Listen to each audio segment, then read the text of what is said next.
Okay, we are going.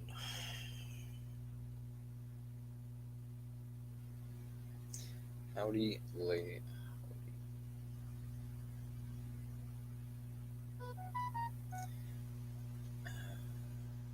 I honestly hate that I decided to put notifications on my phone again. Really fucking sucks. It's just loud. It's annoying. Makes me feel like a normal person. I haven't had notifications on my phone since like sophomore year of high school. Basically, I haven't had notifications go do in like 5 years. It's been a while, bro, and it's pleasant not having to deal with people until I want to deal with people, and I get away with it. Nothing stops me. But I just found out there's a mode on my phone called bedtime mode, which means I have no excuse to not have my notifications on because I usually just push one button and it just turns off notifications. So it's like, oh, okay. It's like, to be fair, it's the same as before, but it's just like, it's convenient.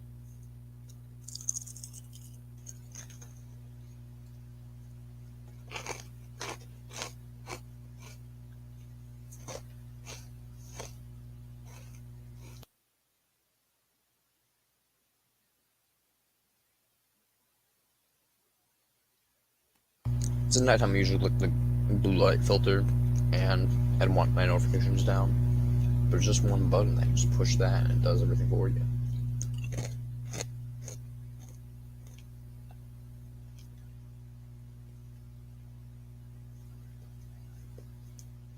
Anyways,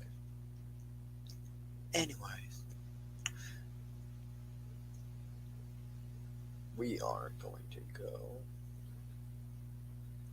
into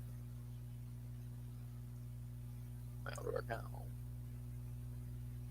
This account, but look at my other account.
E pluribus unum. Okay, here we go. So we're gonna start this off by just reading a comment regarding yesterday's stream, and then we'll just start doing my homework, and yeah, just wait for comments, I guess, and people maybe joining or whatever.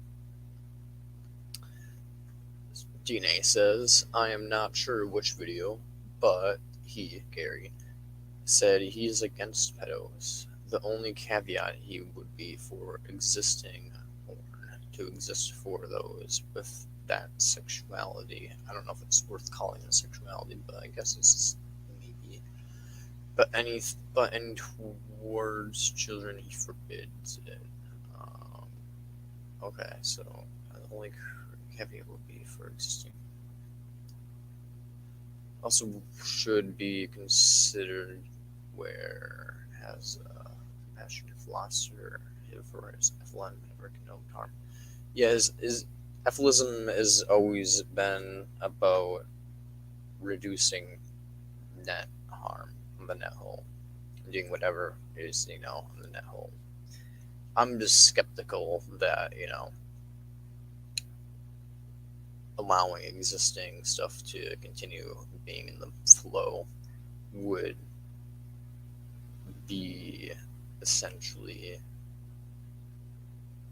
net like harm reduction. I don't know. To me, it just seems like it might still be causing harm to allow it to maintaining in the flow. You're better off taking it off the market because no one would want their pictures to be the ones on the market. So it's just like why would we why wouldn't someone condemn the existing stuff as well, even if I get why he's saying that, but I also think supply and demand stuff. Trying to contradict this with supply and demand is poor reasoning. Existence. What the fuck are you doing down here? Existence is already a game of supply and demand. How else are we to consume?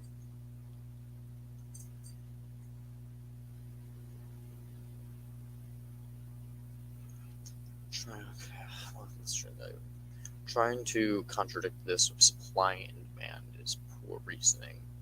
Existence is already a game of supply and demand. Indeed. How else are we to consume? Indeed, but we shouldn't consider bad to do those things, and I know you acknowledge that because your channel is Ephilis in nature. So it's like, why should we cause further harm, even though it is our nature? We shouldn't we should deny our nature if our nature is bad. So when it comes down to it, I don't see how that's a good response, but okay.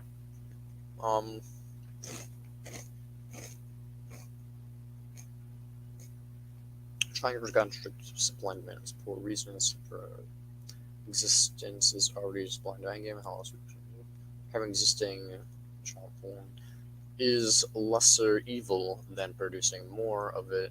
Yeah, you're not wrong by any means or abusing the young. Yeah, you're not wrong, but I think what Amendum's saying is just we shouldn't do anything about it, and I think that's a little bit different than being oh, well, technically speaking, it's better than creating more. Yeah, you're right, it's better than creating more. That'd be horrible. But I think it's also horrible to a lesser degree to let this current stuff in the flow remain in the flow without having governments being let's remove this, let's condemn people for basically paying for it, because that potentially does make more supply. I mean, basically, supply and demand is always going to be a thing. I mean, sure, I know that's not exactly what Minimum's advocating for. He's advocating for negative utility, so he's not going to advocate for anything that produces more suffering. But I'm just saying that he might be going about it the wrong way. He's just not thinking properly. Number 1.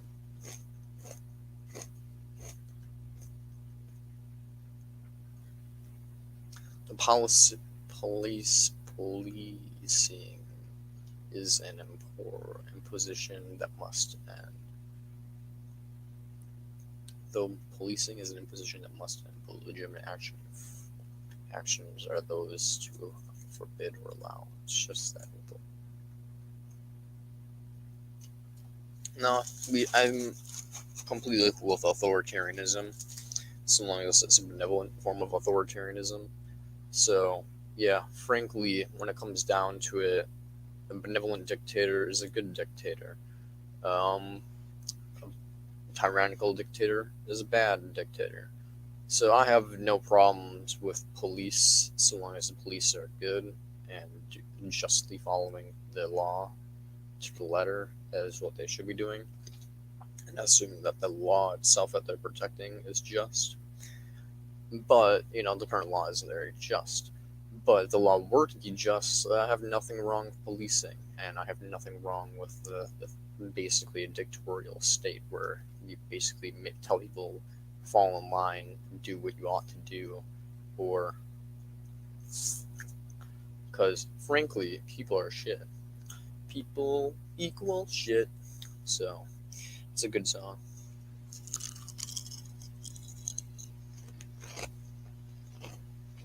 So the law basically tells people not be shit, and people want to be shit anyways. You know what? I'll say they can go be shit in Siberia or in the grave.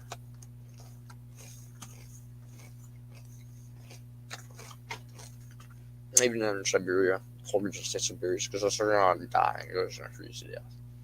We don't need them all like going into like Australia and just like fucking creating their own little hell island or some shit of like sadists. Not saying Australia, there's a bunch of hell islands. I'm just saying that because like we shipped a bunch of prisoners to an island and we're like, go die there, I guess, and then they just kind of like thrived and became like a fucking country. So a bunch of like sadists just like walked off and like created the civilization. That'd be like pretty horrible. I would rather them like not.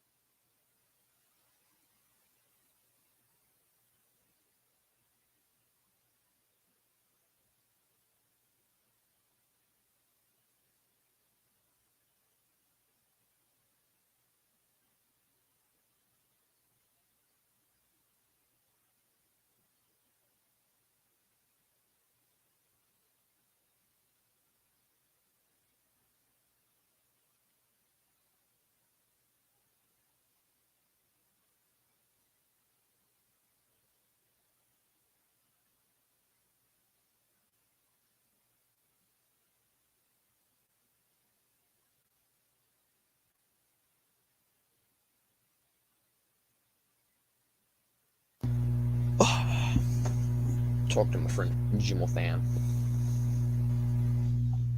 Anyway.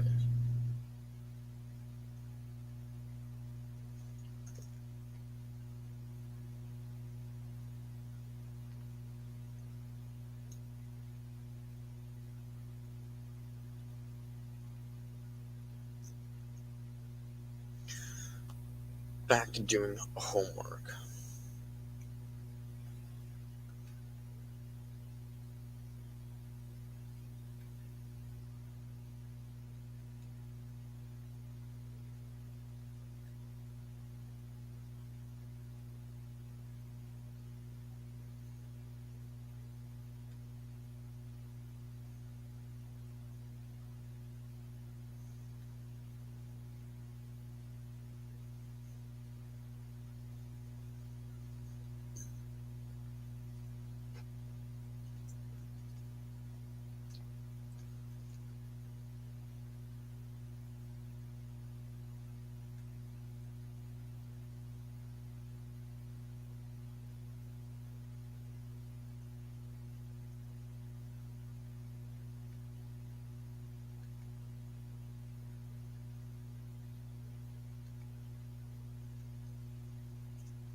Awesome. Right on. Yo, how's it going, Zohar?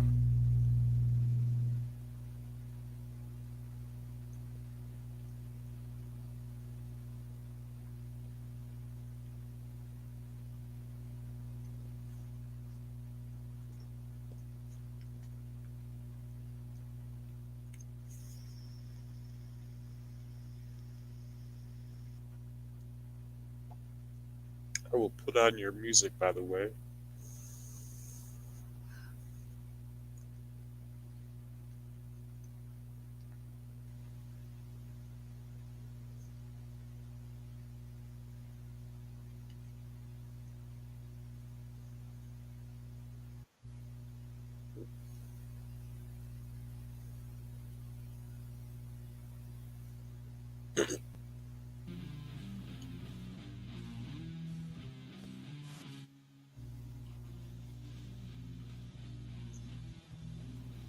How's it going, Zeb?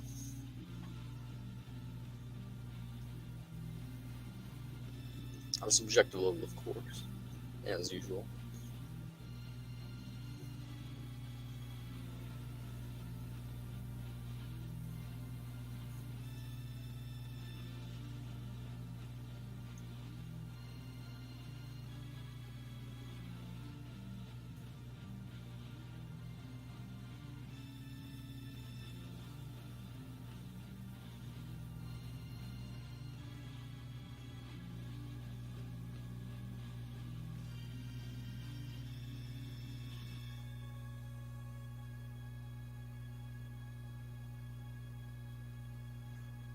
Oh, your mic's muted, by the way, just so you know.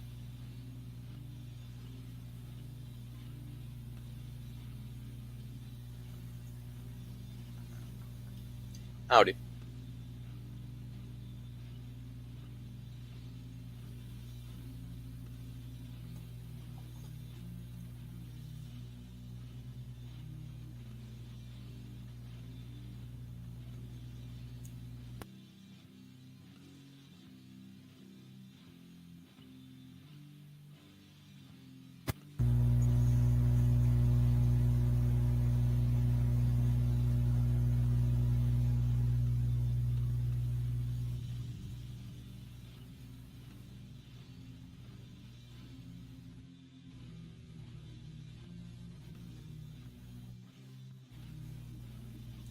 Howdy. Welcome.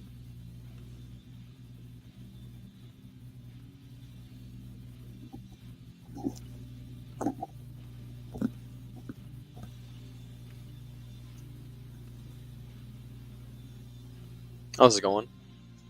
On a subjective level.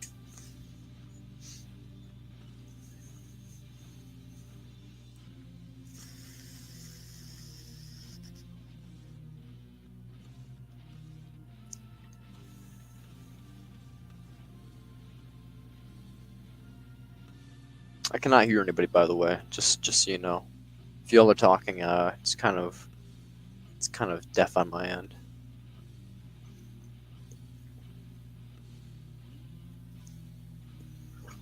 Private chat, 2 messages. Can you hear me? No, I cannot hear you, Seb. I'll rejoin, says Seb. Um,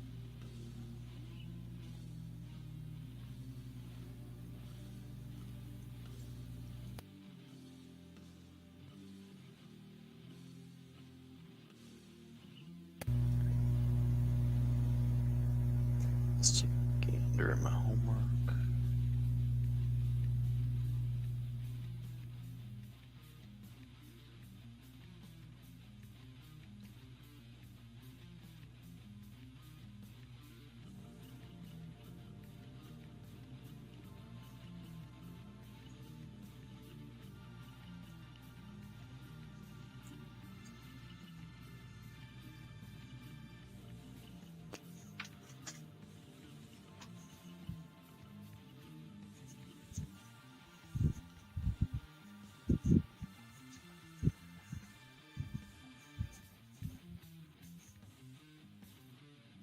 Yeah, I know what the problem was and why you couldn't hear us. Oh yeah, what was it? So Man, so we have the same equipment. We have the Audient ID 14 to have to record music on our PCs, and I think both of our Audient ID 14 were plugged in, Ah, I gotcha. and therefore and therefore our microphones weren't working. I think you also need to unplug your Audient ID 14. What was Love this in the air tonight. This is soft core, Apple Core.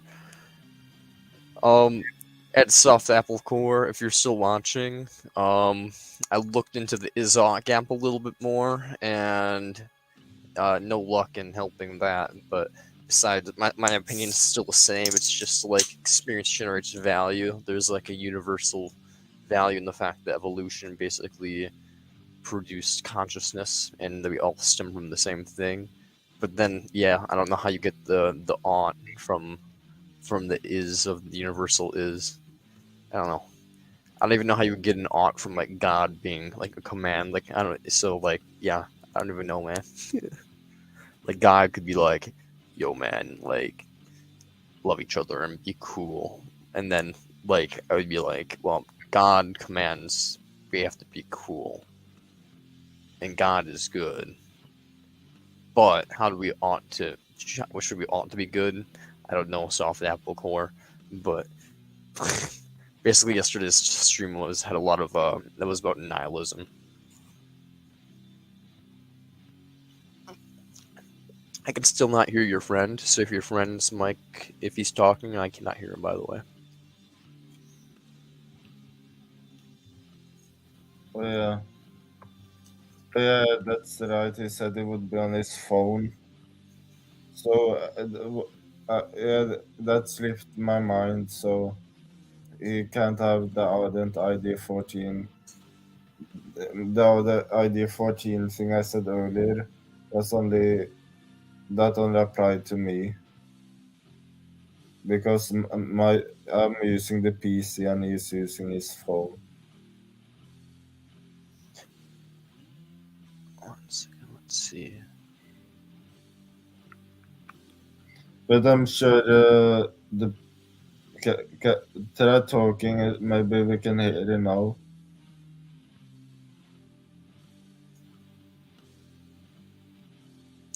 If not, you can always comment in the comment section, and I'll respond to you either way. It might take a little bit, or like Seb can narrate the comments, because I'm gonna be doing homework in the background, so it's gonna be a little difficult. Let's see. Hmm. Maybe go on the settings on StreamYard. Sure. Not sure why it doesn't work. Go in settings, StreamYard. The audio or No, I mean I said that to Soar. uh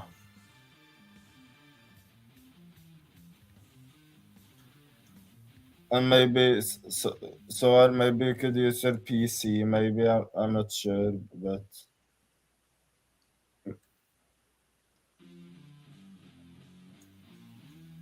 hmm.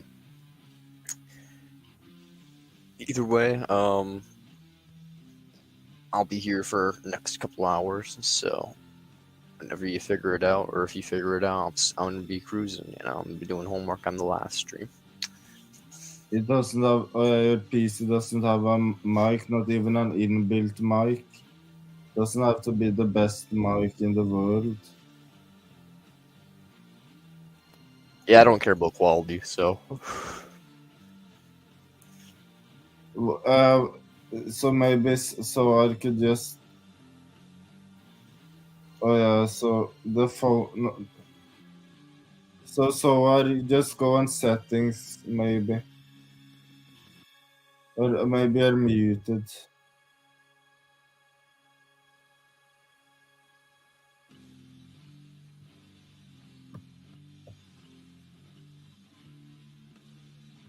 Mm, try if you have like a headset. Well, if you're just talking through your phone, then maybe it's not that. But if you have any type of headset plugged into your phone, try like unplugging that and plugging it back in.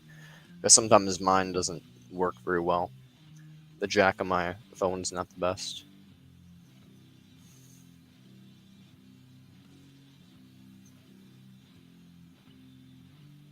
The inbuilt one doesn't actually work. Oh, that's unfortunate.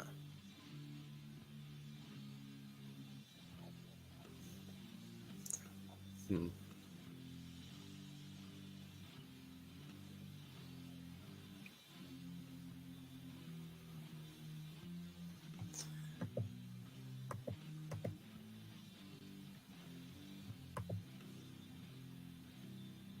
Doesn't seem to work with my phone, he says.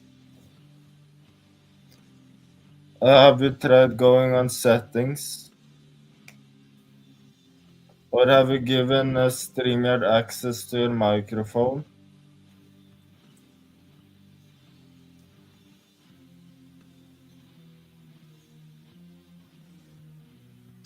Is that a yes for that you gave StreamYard access to your microphone?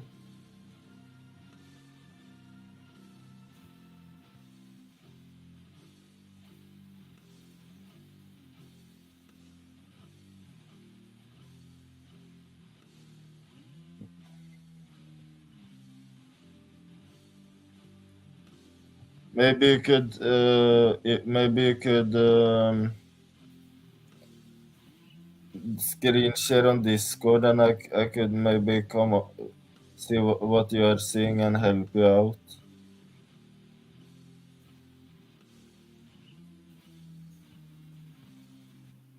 Okay, I will just help Soar with the technical difficulties. Just help him, and hopefully it will work. Right on, right on. I'm gonna I'll be here be soon, right so back. cool, cool.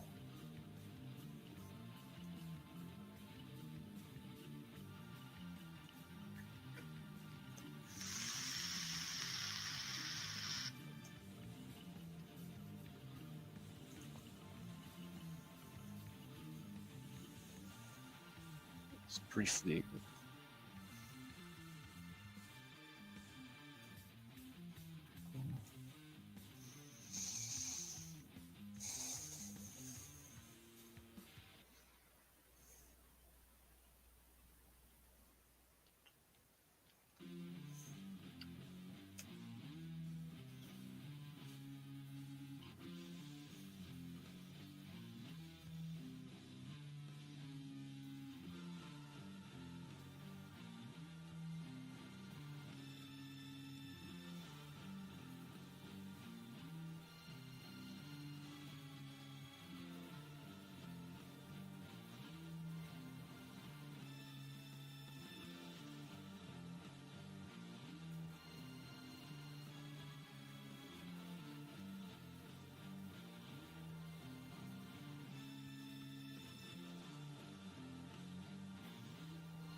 Howdy, howdy. Two of our guests just ducked out for a bit. There have been some microphone issues, but they'll be back in a little bit here.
So I will use the app, the streamer app, to try to join. Oh, you're muted. Oh, yep, I am. My bad. So he's just gonna download that and figure it out real quickly, or? Yes, it might work better. Awesome. But it work at all. I got you. He's using his phone? Yes. Hmm. I haven't had problems with when I've used my phone. He's It using an went. iPhone, or? I'm not sure. I was about to ask him, but Yeah, I use Android. Androids are closer to computers than iPhones are, so, I mean, makes sense why it works for me. yeah. So yeah, finished this jamming session with Soar. We had a talk, and then we saw you were on, so we decided to join. Nice. Yeah, I'm like, I'm gonna stream while I do my homework, that way I can be productive while I'm being productive. Plus, I had a comment that I wanted to talk about from yesterday's live stream that I briefly covered at the beginning of this stream. I don't know if you caught yesterday's stream, but it was about like the Gary controversy and all that stuff. Which one? The one about him being whatever they claim. Some bunch of people are claiming that Gary slash Amendum is like a pedophile or whatever, and I was basically going over the claims and kind of defending him, and in other parts criticizing some of his word choice. But overall, I was defending him, basically saying that the claims are exaggerated. But yeah, essentially that's what yesterday's stream was about. For the beginning of yesterday's stream, not all of it.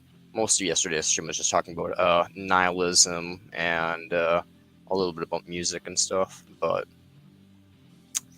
the first part of yesterday's stream was about the allegations against Amendum, basically. So. And then one of the comments that I had was basically defending Gary also, and I just went over the comment a little bit because some people thought that I was attacking Amendum, I guess, a little bit more than I intended to have it come off as. So I wouldn't be able to weigh in on the situation since I have heard some stuff about that thing that. But that was a while ago, and I didn't hear exactly like what he said. hmm. Yeah, I'm gonna pull up some of the comments. The original person that made me want to do the stream yesterday was channel by the name of Just another YouTuber, or maybe not. not just another YouTuber. This guy right here. He might be just another YouTuber. He might have multiple channels, but whoever this ephilism person with the ephilism and a cross, like not like stop ephilism type of thing, or whatever. So this guy right here, he even has like some doofy video or whatever about Gary. People to indulge in and get off is BP.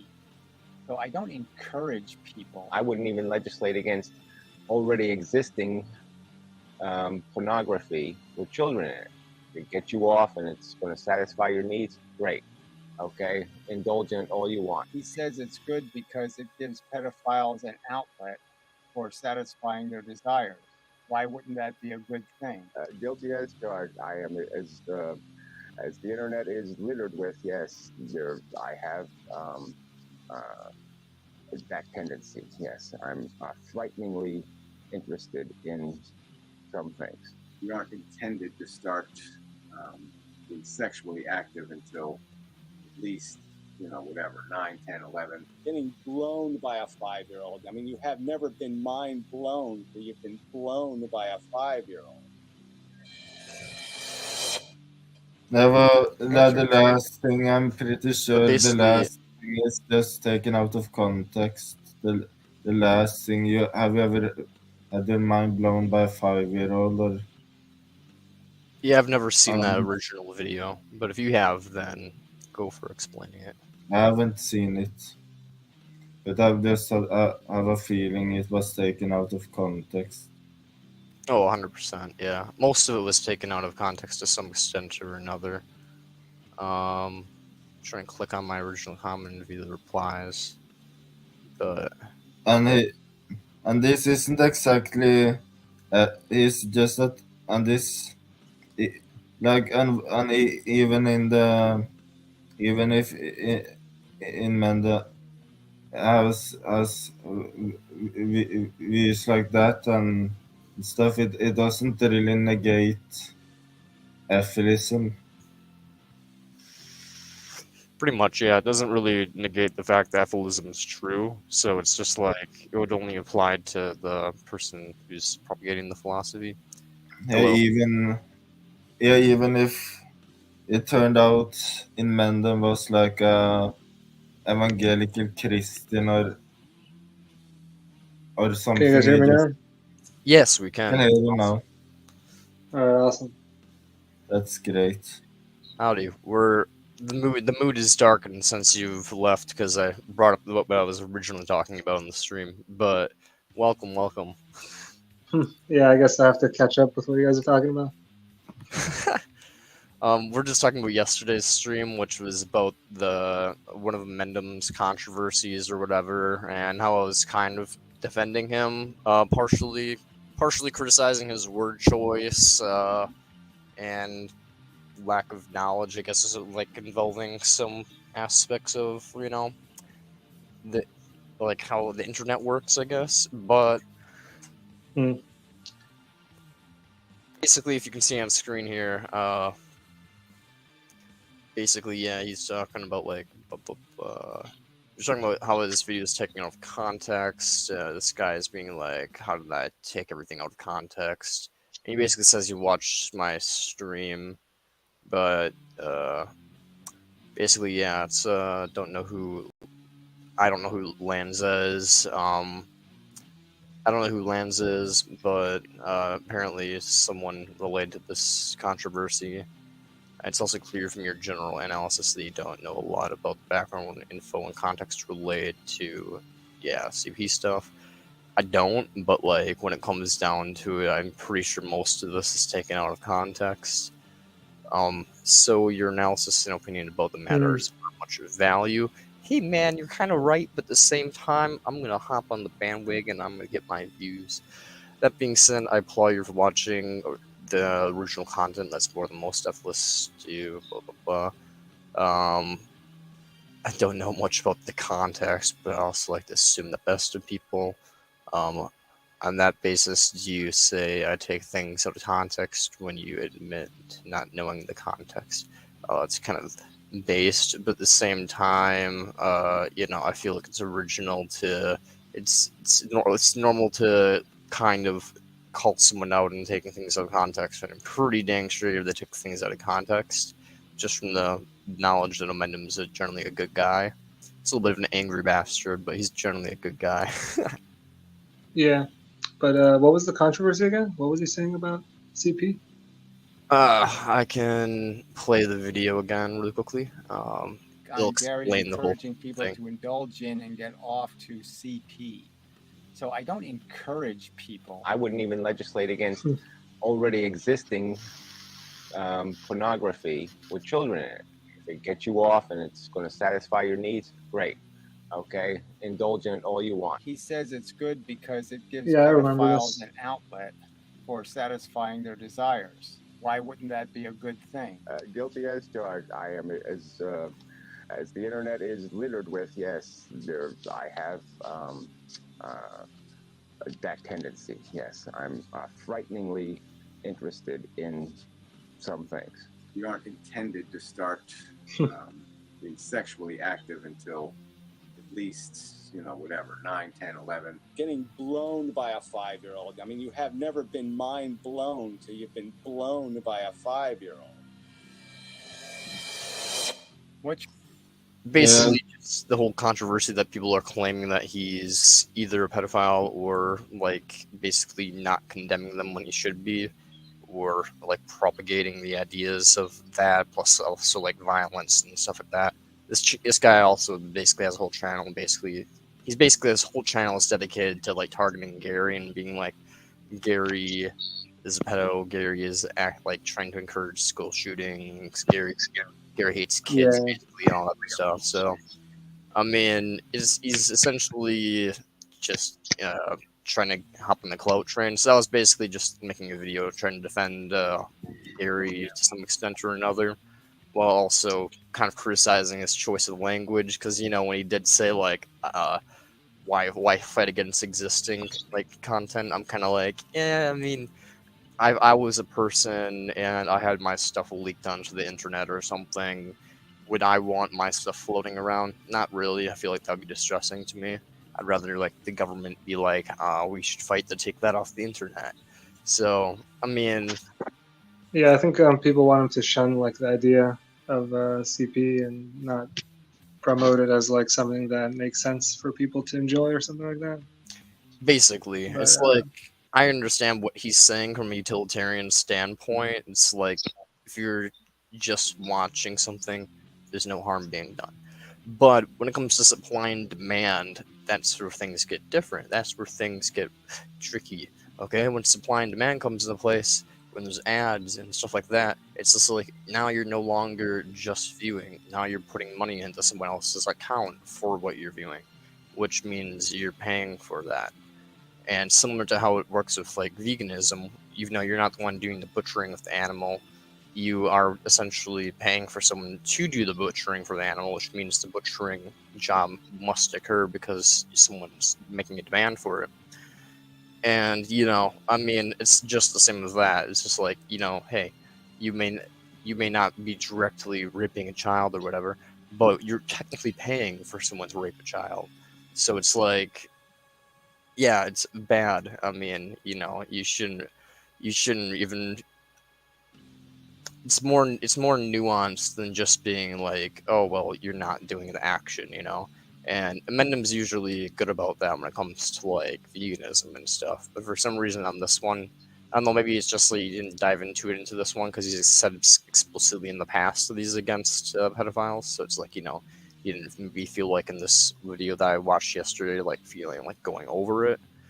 But for whatever reason, he didn't really go into the whole like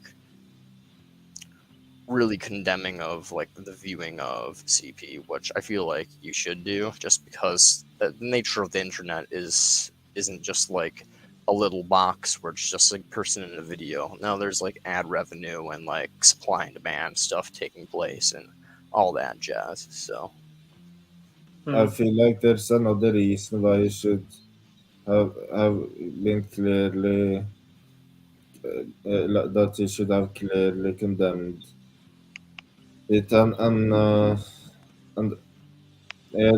so spreading atheism and promoting atheism around is hard enough as it is. But if it's going to have people misinterpret what he's saying and stuff like that, it will be even harder to spread atheism. And should have known that.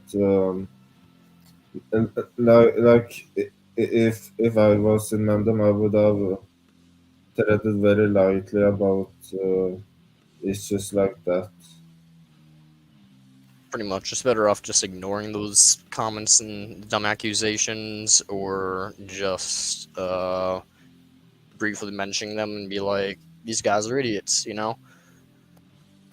You shouldn't go about being like, you know, what if there's a reason to defend them from I used to defend people before I was a pro mortalist. I used to defend pedophiles from the whole stance of like we should witch hunt them and execute them, you know, because I used to be like all life is inherently from a moral agent standpoint, like all moral agents are sacred. I used to be Christian, so I basically thought like we shouldn't go around killing people regardless of their decisions in life, because I don't really believe in free will, but I was like Christian-ish before that, so I had like lingering stuff. But now I'm a poor mortalist, so my stance is completely flipped. Now I just say we just execute sex offenders, you know, because, you know, there's no reason to keep them around. But back in the day, I used to like be like, you know what, you know, we should probably, all these people saying like mob mentality stuff, we should probably not witch hunt people. But yeah, it's like, no, you shouldn't bring that up if you're like, I need water, I need milk. But yeah, you shouldn't bring that up if you're like trying to propagate some type of idea like antinatalism, ethylism, veganism. Like if a guest isn't like explicitly on like your show, like talking about that, or like someone isn't like explicitly demanding like some type of response from you, it's like, I don't know, it just, or like if you're not like defending another YouTuber like I'm doing, it's just like why start defending a subject that's so controversial that is just going to hurt your image and the image of the movement. So yeah, I 100% agree, Seb. Another thing is, like Gary's been on the internet for a long time, and this guy who made that video is just like condensing probably like a year's worth of things that Gary said about this topic. Oh yeah, 100%. And it's like maybe he didn't bring it up as much as it might appear in that video. Yeah, half of it's just from that one video. The other half of it, I don't know where it's from. It's probably from like, yeah, like you said, like years of different content, like spread out and stuff. Like most of Gary's Yeah. is about ethylism and like his like the draft science channel and stuff. Like he's not going out about, he's not about like he's not like some creep that's like out here like being like we must protect the Yeah, right. pretty much. Yeah. Like that, it's as you said, yeah, it's like spread out between like years of content where it's like people making accusations, and every once in a while he just like blows up and is like, "Now fuck these people," and making a response. So Yeah. I just wish his responses were a bit more, you know, thought out. Yeah, maybe he's I don't know. Maybe he's not able to give us good responses these days. But I feel like he's never had a good response to that, or maybe he, I don't know, should have went more in depth about his views or something. He goes later in that video. he goes in depth on something that is left out in this video, which in the video that you're looking at here, which he thinks that like the whole like sex toy industry is like an outlet potentially. Like essentially, if there's like dolls and stuff of that nature, I guess he says. He says in his video that like potentially we should like try to create outlets for pedophiles instead of like just condemning them and being like you're a bad person for being who you are or whatever.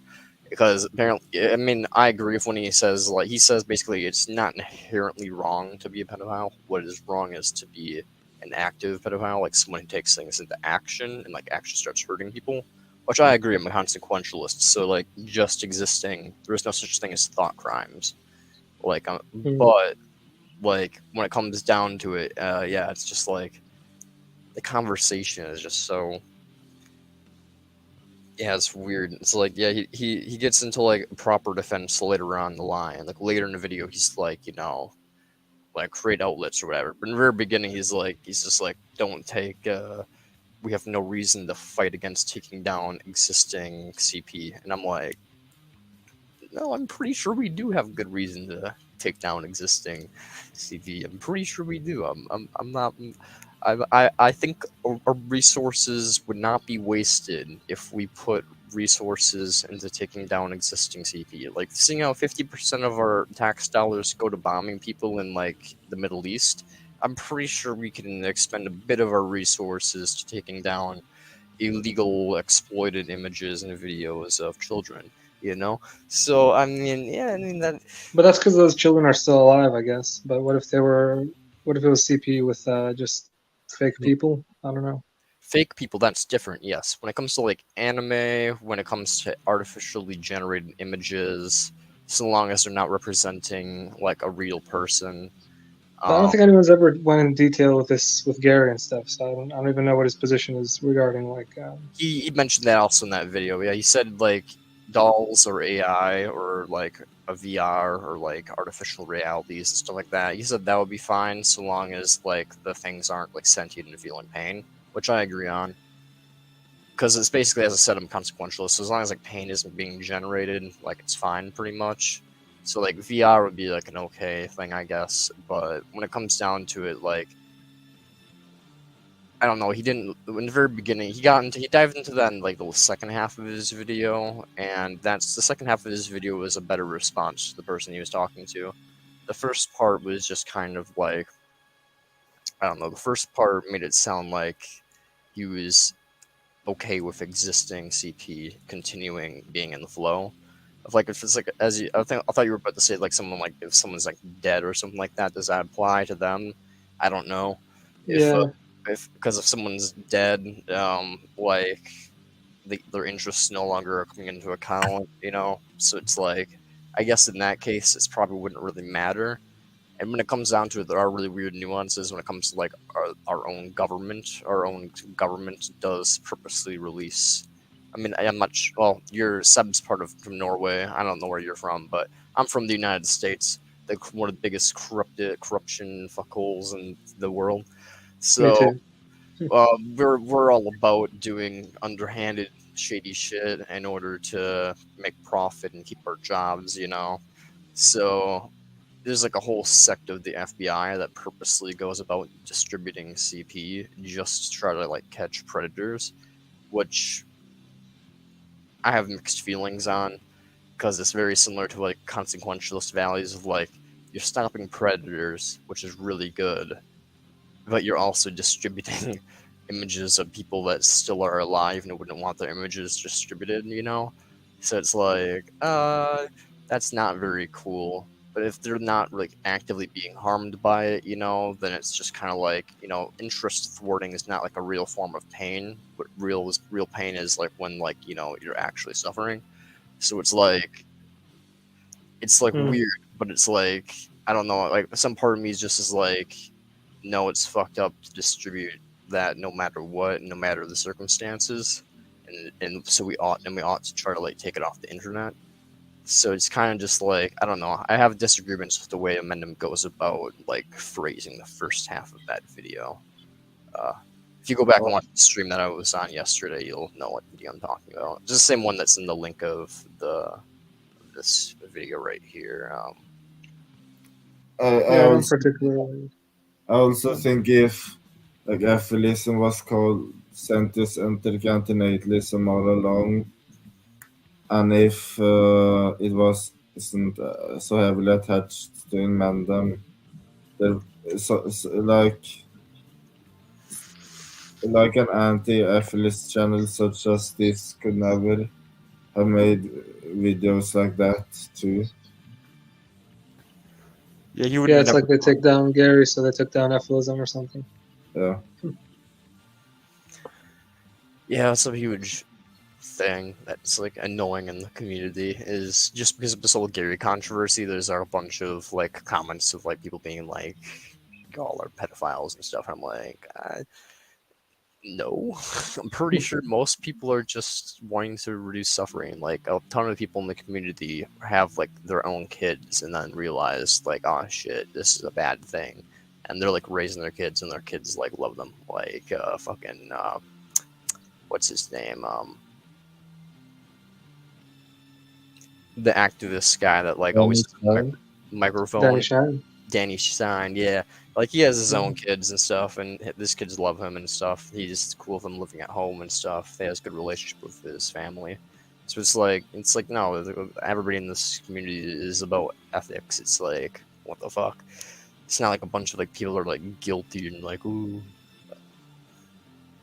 So I don't even know, man. This whole channel is just a big troll farm. He has like 43 fucking subscribers too. Like he has like triple the like almost double my subscribers. Yes, I feel Blaze in one of the videos too. Yeah, he fucking dude. Okay, this motherfucker literally. My comment, I'm pretty sure. YouTuber, yeah, Blaze. He's making fun of the fucking dead. So fuck this guy. Thank you for having me. You've made a very strong impression on pretty much everyone that's encountered you. Your videos are exceptionally powerful, very, very moving.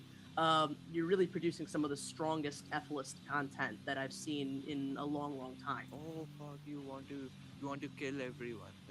That's not a bad thing. That's not a. Oh fuck! Everybody's gonna be dead. That's not a bad thing. That's the best thing. If there wasn't any repercussions, I would just fucking just shoot that bitch in the head who's pregnant. What the fuck is she doing? She's a killer. She's a rapist. A fucking murderer. See, when it comes down to it, pocket dimension stuff, pure consequentialism, I agree with Ethel Blaze there. When it comes down to it, like if there's just you in a pocket dimension, promortalism applying to it, everybody there, it's just a pregnant lady who would be better off ceasing existence. Yourself would be better off ceasing existence, and a fetus who would be better off not coming into existence. Ethel Blaze is technically pretty based in what he said there. So when it comes down to it, I think this guy's a piece of shit. He's just literally taking the dead's words out of context in ways that they cannot defend themselves. So yeah, fuck this guy and fuck his channel. Don't watch his content. Don't give him any views. But if you want to give him views, go for it. Enjoy your illusion of free will by watching his channel, guys. But like at the same time, don't fuck this guy. This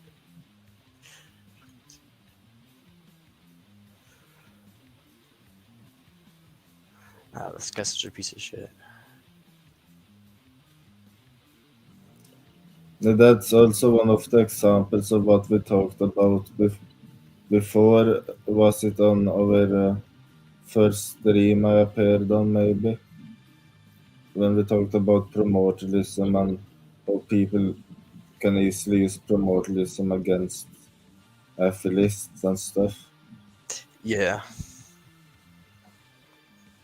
Yeah, it's pretty common. always take words out of context, and then it makes it sound like everybody's mass murdering, advocating for violence and stuff, and like some American Psycho shit. When it's like, nope, the only person Blaze ever killed in his life was himself. The only person he's ever taken violence upon was himself to end his contributions to, violence that is necessary to maintain our own lives, which is the unfortunate reality of the world. So yeah, it's just like, what the fuck? People are just, condemning Ethelists when Ethelists, are basically the only violence they've pretty much propagated is against themselves for the most part, as far as I'm aware. So Yeah, but I guess the argument for like destroying the Earth is arguing for potentially like destroying other people or other things other than yourself. yeah, and I think that's technically true. My bad.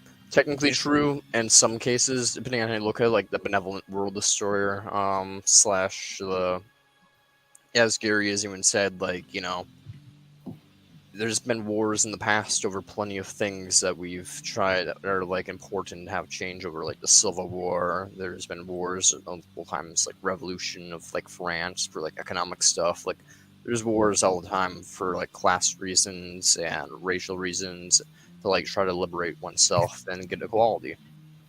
And this is kind of no different when it comes down to that. Is very much a possibility that sometime in the future, if the majority of people on the planet are antinatalist, ethelists, and they're just like, hey, we shouldn't have kids, and having a child is basically murder, if not like worse than murder, from a purely philosophical point of view.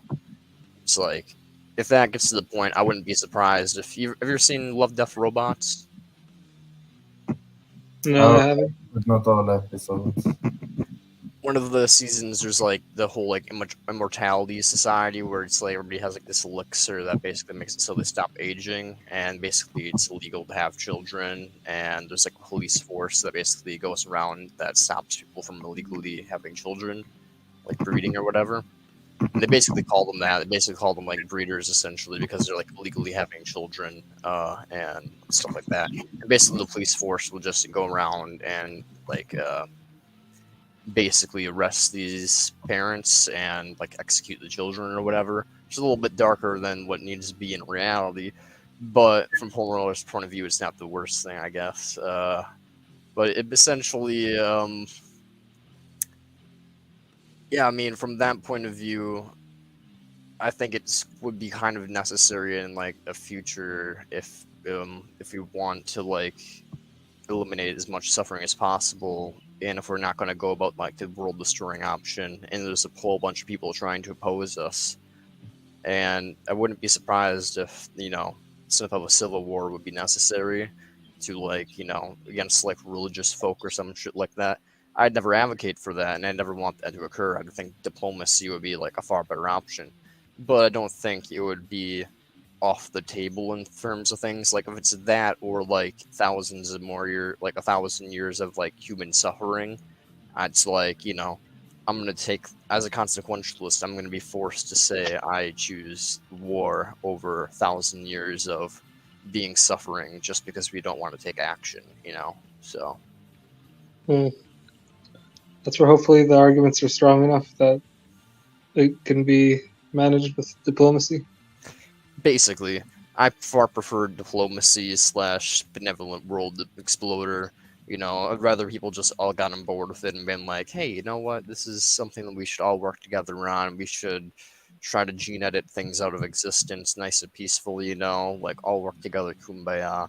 But, if I'm not sure if that'll ever happen, but that's what I'm praying for. I don't believe in God, but, that's what I'm praying for is everybody just clicks in their brain someday that like, oh shit, yeah, my experience is just as valuable as your experience, and just as I want to avoid pain, you want to avoid pain, and this is all universally acquired from evolution, from a common ancestor, and therefore, just as I ought to avoid pain, I ought to prevent your pain, and it's just like bang boom.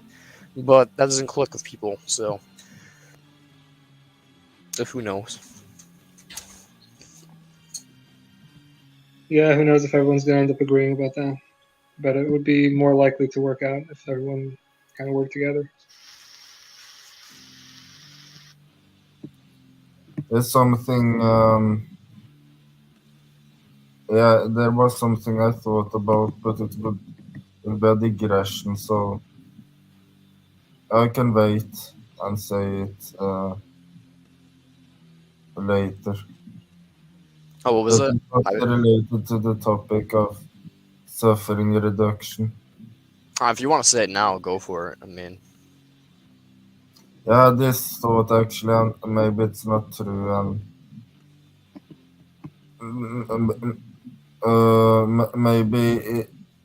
maybe what you're doing, the activism you're doing to to to get people to realize abortion isn't bad. Maybe that sort of activism is more effective than making antinatalism and FLism videos.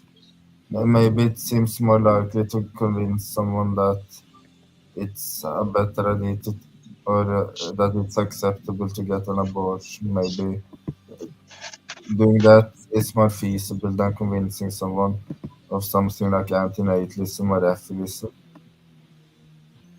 Just a thought I had, that's but true. it's probably good to do to both, because if one convinces someone that it's okay to get the abortion, it would convincing that it would prevent a birth, just as convincing people of antinatalism would prevent birth.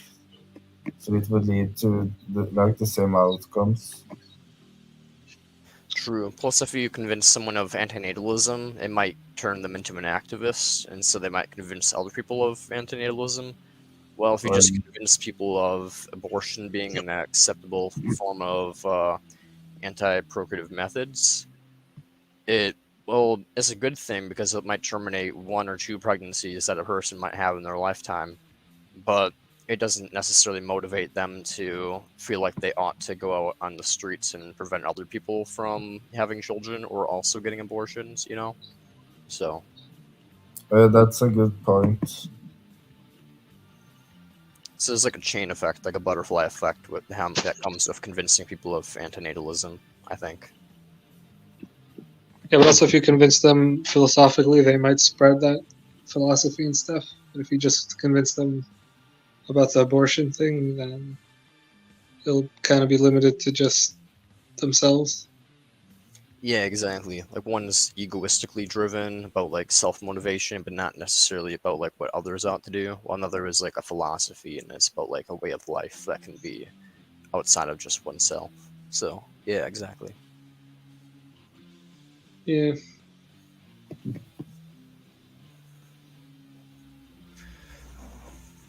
I'm seeing already he has like two dead people on the channel, that anti-FList person. I wonder if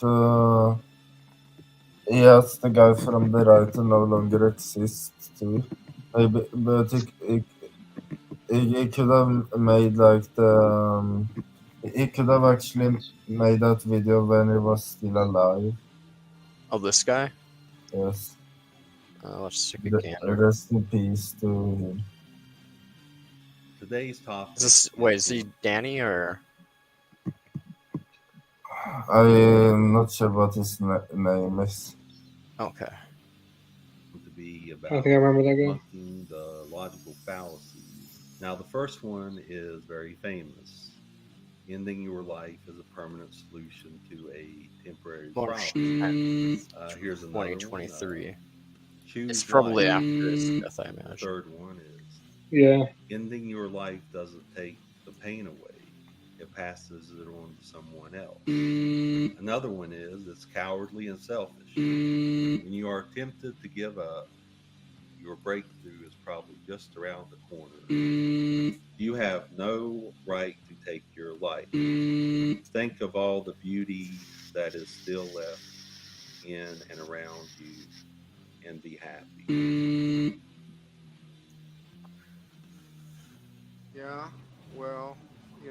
just like, Well then. Yeah, you can see the amazing quality of his channel, you know, just taking people's stuff out of context, you know, and being like, that's not a fallacy. Yeah, he's like, it's neatly packaging it. Yep. Or maybe you said he was probably already dead, so I guess we can't be so potentially he was already dead, and then there is like two people who's already dead who can defend themselves. I don't know, I think that might have been Danny.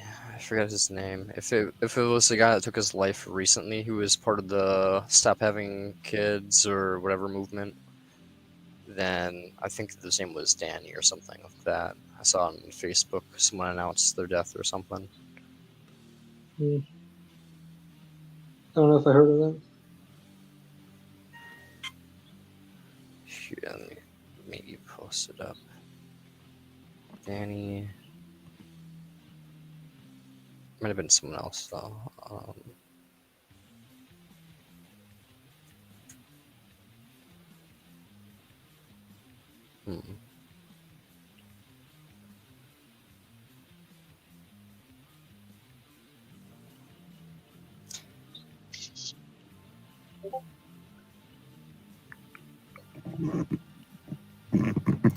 But come to think of it, it's another thought I had too is it seems even making a response video to an anti-affiliate channel could be a good thing and a bad thing.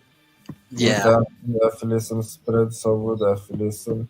If someone hears about affiliatism through an anti-affiliatism channel, at least I would hear about it. But then again, if one spreads anti-affiliatism content, then one of the first things that pops up is or I mean, if one makes a response video to an anti-affiliate video, and one is like supporting that channel and that can compete with the affiliation content on the YouTube and stuff. Yeah, I just figured when it comes down, I 100% agree. It is like one of those things where it's like, I don't know how you go about publicizing a channel that you're opposed to without giving them views and awareness, especially when that channel is like that small, you know, it's like only a little bit smaller than mine, but it's probably been out for like, you know, I don't know how long this channel's been out for, but it's been out for a minimum of like 6 or 7 months, you know, and my channel's only been out for like a month and already has half his subscriber count, so it's like, I'm growing faster than he is. So maybe it wouldn't be, isn't a good thing for me to like publicize his channel when I'm gonna outtake him in subscribers eventually anyways, and it's no point of like giving him views. But at the same time, it's like there aren't very many people defending Amendum either, so it's kind of like we're not even talking about the subject really.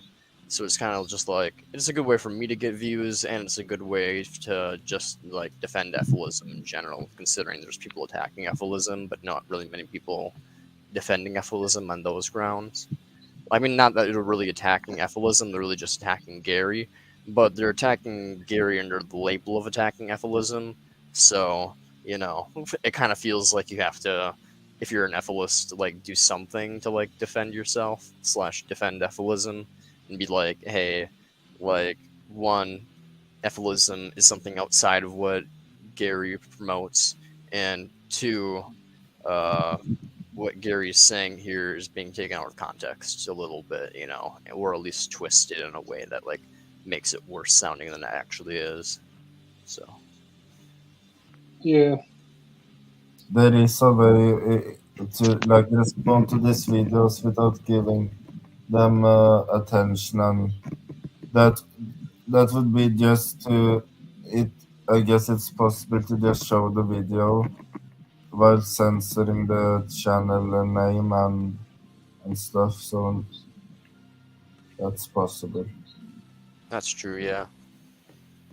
That or I'll just keep making disclaimers like this guy's a dickhead, don't go to his channel. If you want to watch a video, ask me to watch it on my channel and do a review. Yeah, that's why it's good to play it on your channel so that people will see it. But basically, that's what I was thinking. I might play it here, that way instead of Like when you guys were like, "Oh, he's talking about the Blaze," I'm like, "Yeah, I've seen that video." I'm just gonna click play. That way, it's like they don't have to go to his channel and wonder, like, "Oh, give him a view." It's like, no, fuck that. We're not giving this guy any more views besides what we're gonna do right here. It's like the politics of the views. Exactly. Playing politics on YouTube.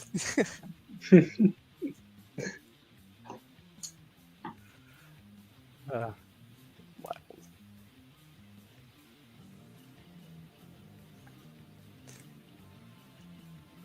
Oh, I should probably get back to typing a little bit. I'm gonna let you guys keep doing your thing and talking to me, but I'm gonna be typing a little bit in the background, just so you know. So don't mind me if I kind of seem like I'm spacing out. All right. By the way, when you play bass, how often do you use a pick and how often do you use the fingers? Usually I don't use a pick for bass. Oh yeah. You've been using a pick for recently? Yeah, often. Yeah, I always use a pick until the recently when I started using fingers. But I feel like if one has a lot of distortion, it's the benefits of using the fingers goes away if one uses a lot of distortion. Since one can't hear like that percussive finger thing when one plucks the string. Maybe I should try it, but I guess I'm pretty used to just playing bass with just fingers. Yeah.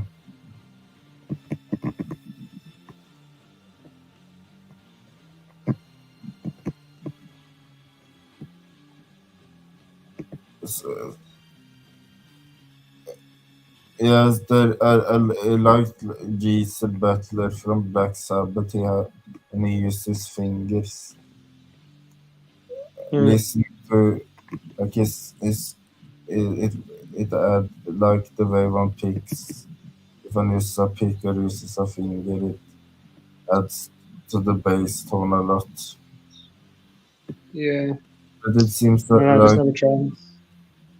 Yeah. What were you saying? I would like to find out how Geezer, but it would be nice to try to emulate some of like the bass tone of Geezer Butler. I heard some of his equipment was busted on the Master of Reality album, I think. I wonder if you could find that stuff.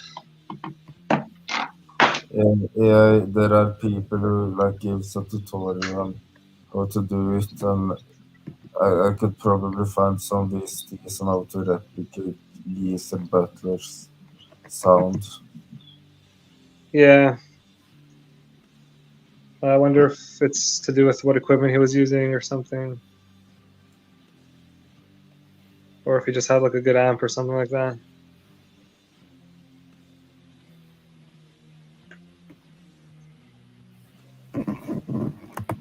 Yeah, I have tried to. I know that Geezer Butler has turned up some of the mids tone.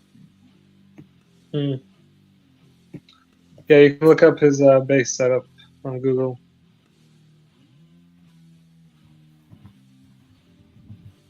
Oh yeah, you're looking that up? Yeah, I'm taking a look.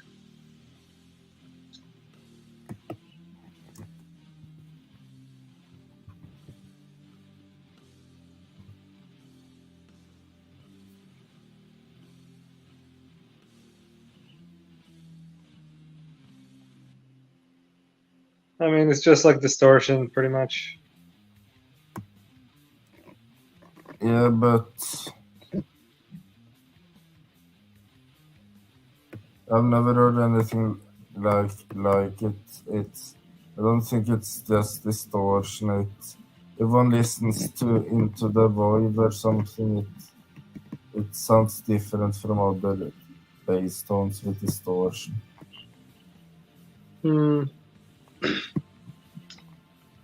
Yeah, it's tough to say. It's the main effect, but there's some EQ stuff. Maybe you could see in a live show where you could see what kind of pedals he's using and stuff.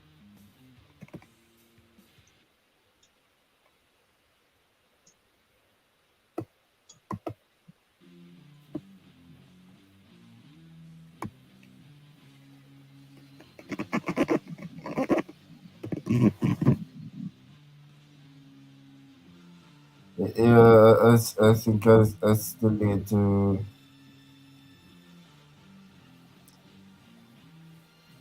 Yeah, there's some tutorials on how to get certain tones on YouTube with VSTs that are free too.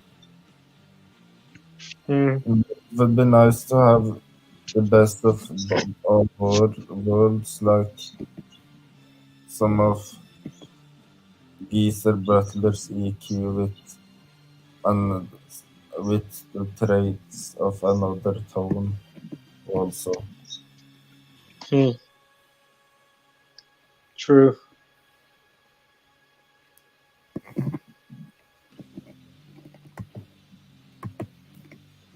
But yeah, something about his bass, it sounds really clean sometimes. Yeah.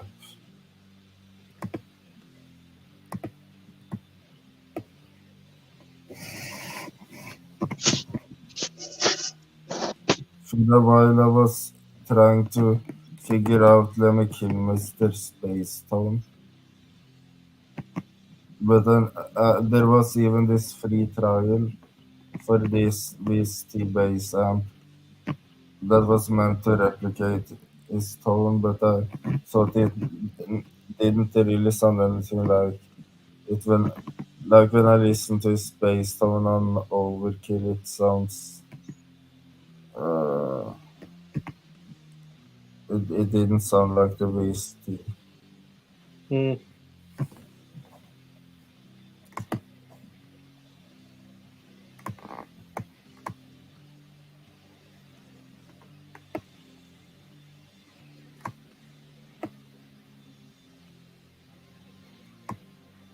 Are there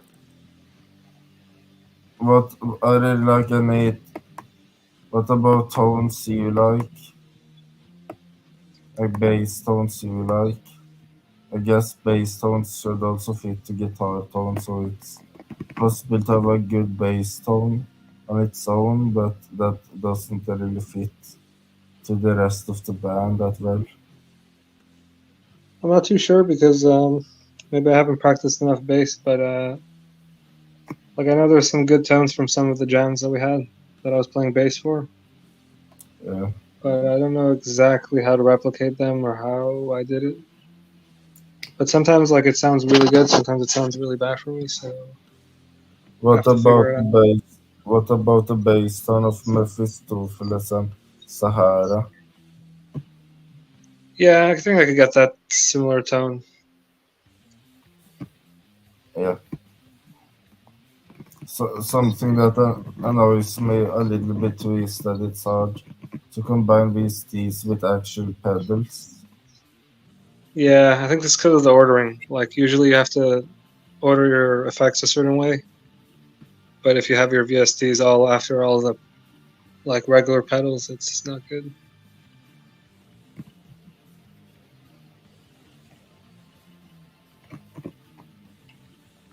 But yeah, I still am able to use a wah pedal pretty easily with all the VSTs sometimes.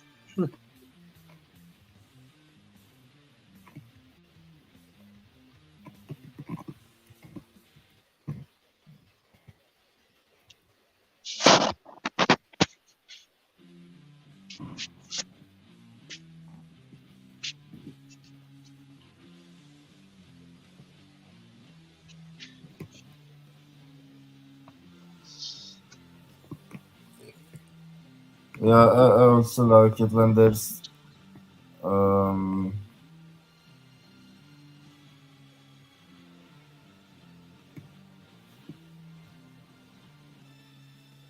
I still don't know too. You what? I was going to say that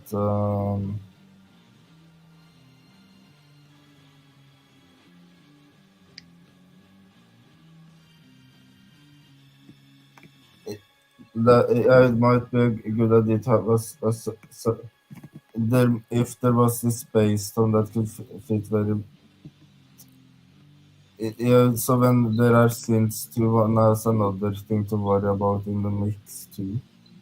Like that, one is to worry about the synth drowning out the guitar, or the guitar drowning out the synth too, and maybe Yeah. that gives less of a freedom, the type of tone one wants.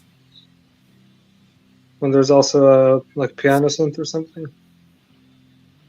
Yeah, or any types of. Mm.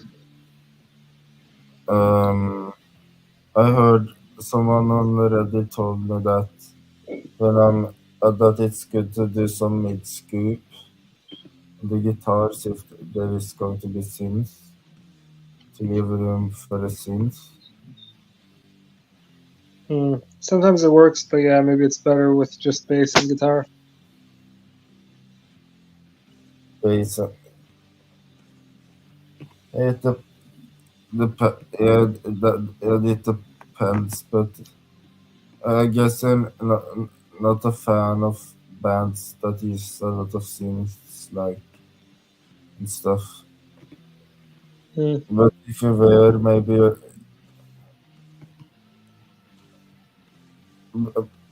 but I guess you have heard some of my songs with synth and without synth. Yeah, they're pretty So, good usually. but in my opinion, I think the synth add some benefits to the song Yeah, and I make agree. something a bit better. But sometimes it's better with without synths, like Sahara. Like there, I don't hear a lot of like sounds with a lot of fuss. The typical nasty, in a good way, stoner metal sound with synth. Maybe it's just extremely difficult to mix synth with that fuzzy sound on both bass and guitar. Yeah, maybe it's too like the presence on the really fuzzy guitar. It's like too high, so Yeah, the synth doesn't really fit there too well.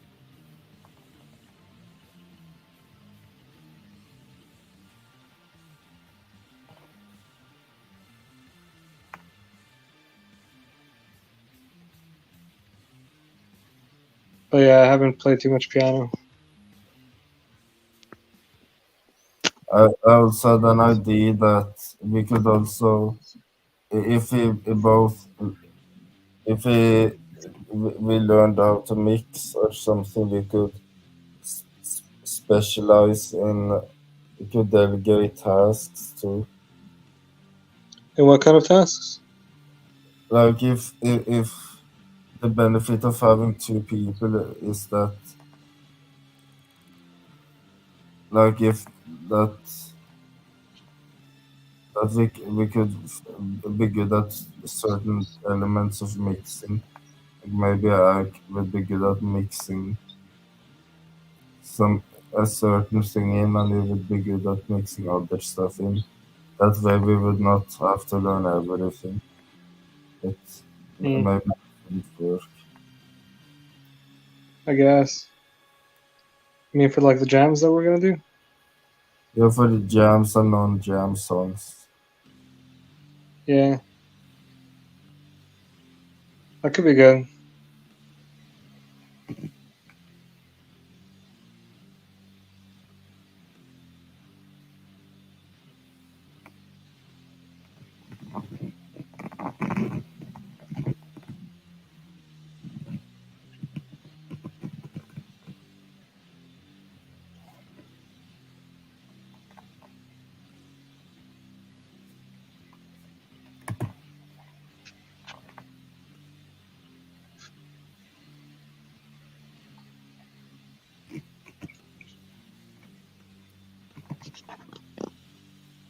So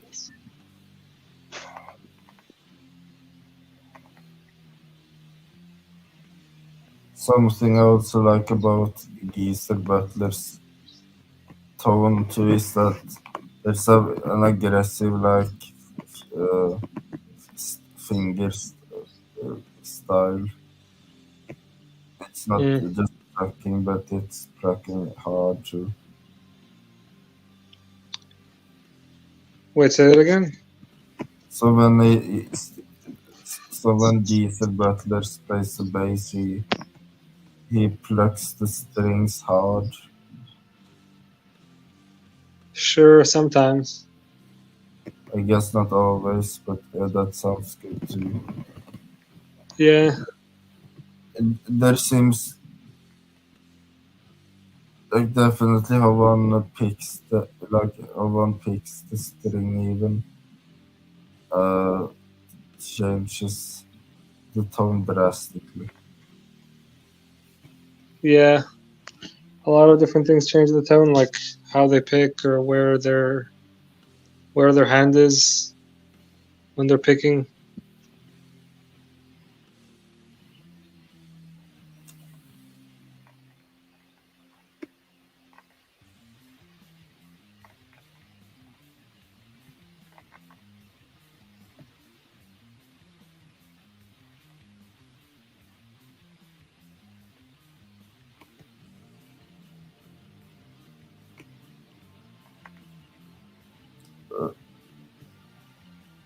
I wonder how gothic funk that song would have sounded like if I used my fingers instead of a pick when I did it.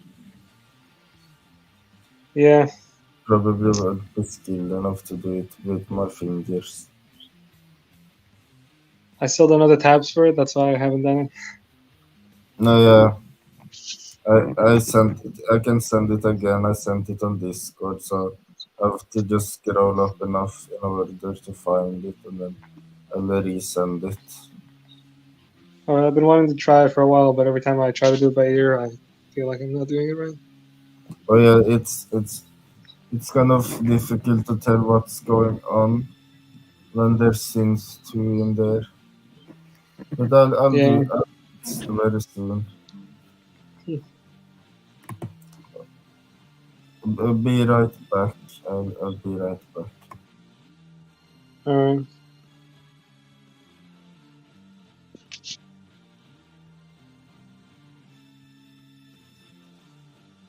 I suppose I can take a little break on my homework for a moment here. Final actually is kind of briefly. It's actually related to what we've been talking about, not like with like Gary and stuff, but like about like controversial things and like if we should bring them up in like a movement or something like that. I'm writing a paper on weirdness and weirdness points, synchronicity. I think I'm gonna pull up the word. Idiosyncraticity credits is the phenomenon, the terminology they use. Basically just means that like there's like a certain amount of like points per se or like credits we can spend in terms of like weirdness before we're viewed as being like outlandish and all of our views kind of get disregarded. It was a video called by Humane Hancock basically that was released a couple of years ago. I don't know if you know who Humane Hancock is, but he's a vegan YouTuber. Yeah, I heard of him. Awesome. But yeah, basically he made a video about antinatalism and veganism, where one of his friends is a antinatalist and a vegan, and he was basically making a video saying like perhaps we should just stick to veganism, because antinatalism is too weird and may make people in the veganism community look even weirder than they already look, you know, in the terms of normative perspectives of the general populace or whatever. So like, yeah, I'm writing on paper basically on weirdness points and how we ought to basically fight for what we believe in if it's right, regardless of how people will perceive us, essentially. So, just because it also might end up coming up in arguments about veganism sometimes. Like, if someone is like probing you too much, maybe you'll end up having to admit that you're an anti-natalist or something like that. So Yeah, exactly. Like at some point, it's gonna come up like with like pro-mortalism, antinatalism. You know, if someone starts to like be like, "Oh, why are you vegan?" And if someone asks me why I'm vegan, I'm gonna be like, "Well, you know, I don't want animals being brought into existence unnecessarily, and where they're gonna suffer and inevitably, like meet their horrible demises for no reason." And they'd be like, "Well, what if does that apply to people? Like we're bringing people into existence unnecessarily, and then." Like, shouldn't you be against that then also, huh? And that's crazy. And then I'll be like, oh shit. So, yeah, but I that's have true though. That's everything. an argument for why one should say A and stuff, regardless of people finding it weird. And so, so the world could perhaps go vegan relatively soon. So, and if that maybe not everywhere, I guess. Um, but yeah, maybe in the future, it depends on when humanity goes extinct. And if that happens, when everyone is vegan, then what is left is the antinatalism too. And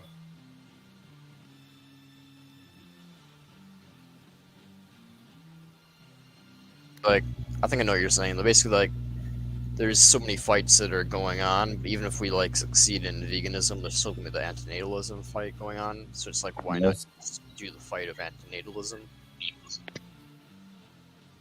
yes, Awesome, yeah. I 100% agree, yeah. It's just like, if the whole long-term goal is to do antinatalism, or as I'm writing about in my paper, like, this is one philosopher named like Cairns. He was talking about like open borders and like immigrants' rights and all that. Like, if your big thing that you think will affect all of this is like open borders, then maybe you should push for open borders rather than like some minor thing like allowing immigrants to have equal rights if they're a legal immigrant and not be deported or something like that. Because if you had like open borders, then deportation is like irrelevant basically. So it's like, why fight it for about deportation issues when you could just fight for open borders, but or take care of the deportation issues along with it, you know? So similar to antinatalism, veganism, it's like, you convince people to become vegans, and you might not convince them to become antinatalists. But if you convince someone to become like an ethicist or an antinatalist who is an antinatalist for ethical reasons, then you're very, very likely to convince them to also become a vegan, because the reasons you become antinatalist would also apply to bringing animals into existence in the form of like buying them at like a farm and all that, like supply and demand stuff. So yeah, I mean, there's like all these issues are kind of connected, and it's like why hack at all the branches when you can just go at the trunk and take the whole tree down? Yeah, I mean, I think convincing people to go vegan is also probably beneficial on some level, but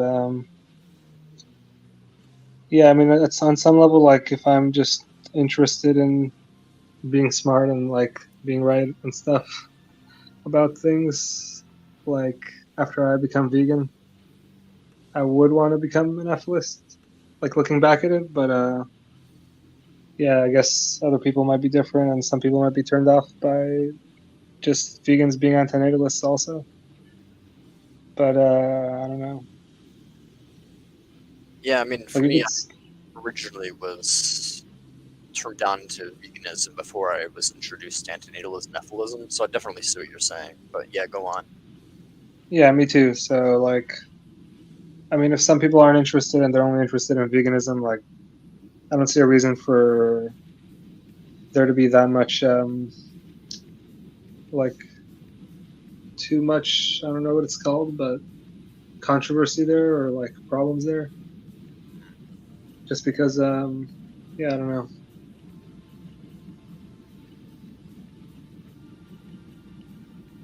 Yeah, I mean, yeah, I suppose you're definitely right. Like, veganism is already controversial enough. It's not like you're going to do the movement any more harm by introducing antinatalism.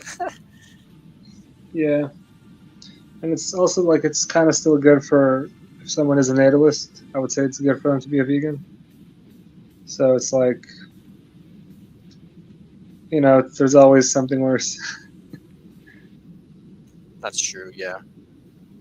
Would you rather people? I guess that's an interesting question. I just thought of. Would you rather people be vegan and have children, or have people not have children but consume meat?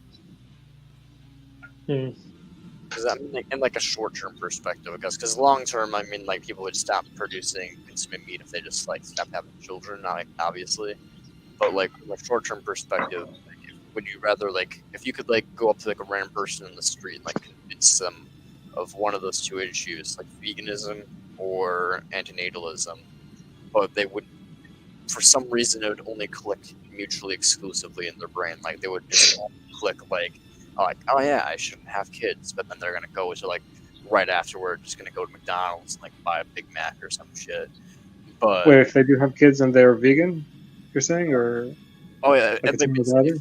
if you could go to like the average person on the street who's gonna be like a natalist and a meat eater, like carnist of some sort, you know, Yeah. you convince them of one of two things: veganism or antinatalism / efilism. You know, what would you want to convince them of? Like, if it was like mutually exclusive, if you like, could convince Yeah. them, oh shit, like I should stop eating animals, or but like they would still want to have like a kid. Like 2 weeks later, they're gonna like knock up their girlfriend or something, you know. But you can also instead convince them, no, I'm not going to have children. Like, oh shit, like having children is a real horrible thing to do. It's unconsensual. And then immediately after, they're going to like drive into the car to like the local McDonald's and get a Big Mac or something, you know. But like, what's So they'll just pay a certain amount of money to the like those industries, basically. yeah, basically, like, would you rather someone bring a child into the world, or would you rather someone like continue like paying big corporations to slaughter animals, basically? Like, what do you think? It seems like long term, it would be better for the AN thing, but maybe short term, there are more factory farm animals than humans, so possibly more birth could be prevented if one convince the person of veganism. I mean, how does it help you if you convince them of veganism, but they're still reproducing? Like they're just gonna make too many. Yeah, I'm saying like short term, it would help more, but long term, convincing someone of antinatalism would work better. But then, but if the world just gets, if humanity goes extinct before the long term thing could be significant, then I guess it doesn't apply. Yeah. Yeah, I think I know what you're saying. Like, essentially, no, I'm not even gonna elaborate. I think the viewers understand. Yeah. I mean, it depends on a lot of things, like when humanity goes extinct and different things like that. So I really don't know what's better and what's worse, because they'd be donating a certain amount of money to the meat industries and stuff, which is going to do a certain amount of damage to like veganism, I guess, and just to animals in general. But if they're vegan but reproducing, then you just have like an endless. You're going to end up with a worse problem, probably. Yeah, that's what I'm thinking as well. Like just because they're vegan doesn't mean their offspring are. So you could have just made 25 non-vegans by when you could have just made one by convincing them to just not have kids. That's true. Yeah.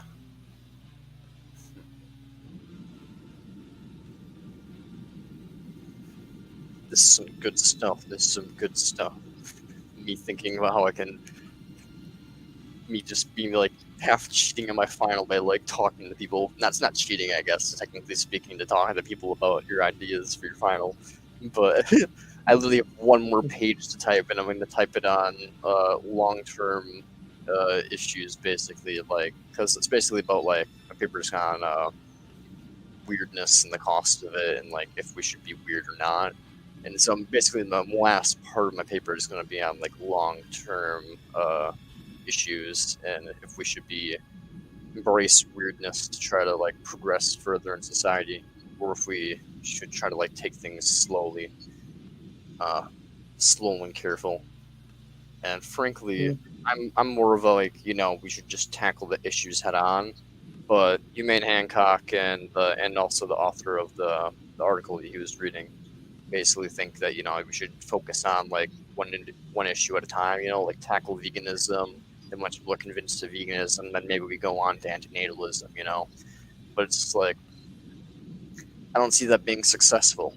So I'm gonna kind of get into that just because like if you look at slavery and like socialism and stuff like that, like we tried to like tackle slavery, and like social justice issues all at once, like slavery still exists to this day. So if we like just focused on slavery and like perhaps that's the thing that's interesting, like perhaps if we just focus on slavery, maybe there'd be less slavery than there is today.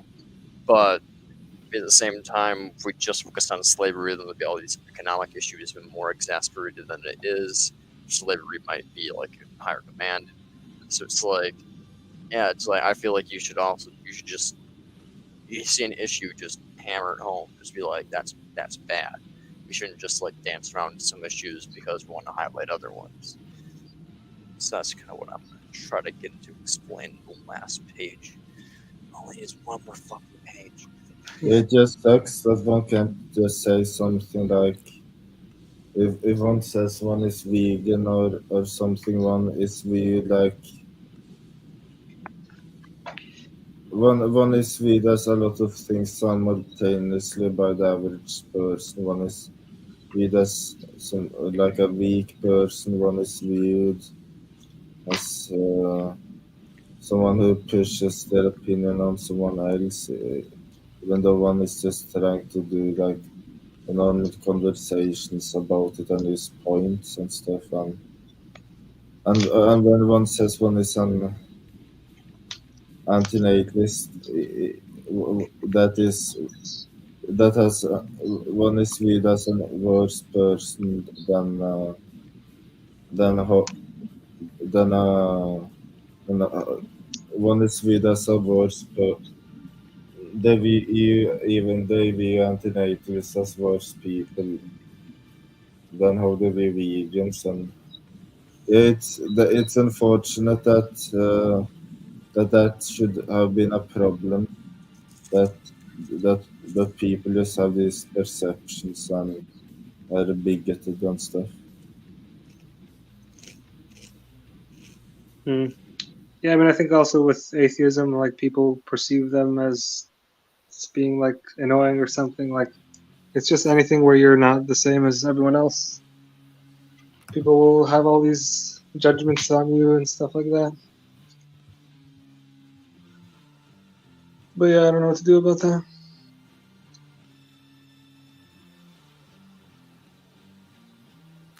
War.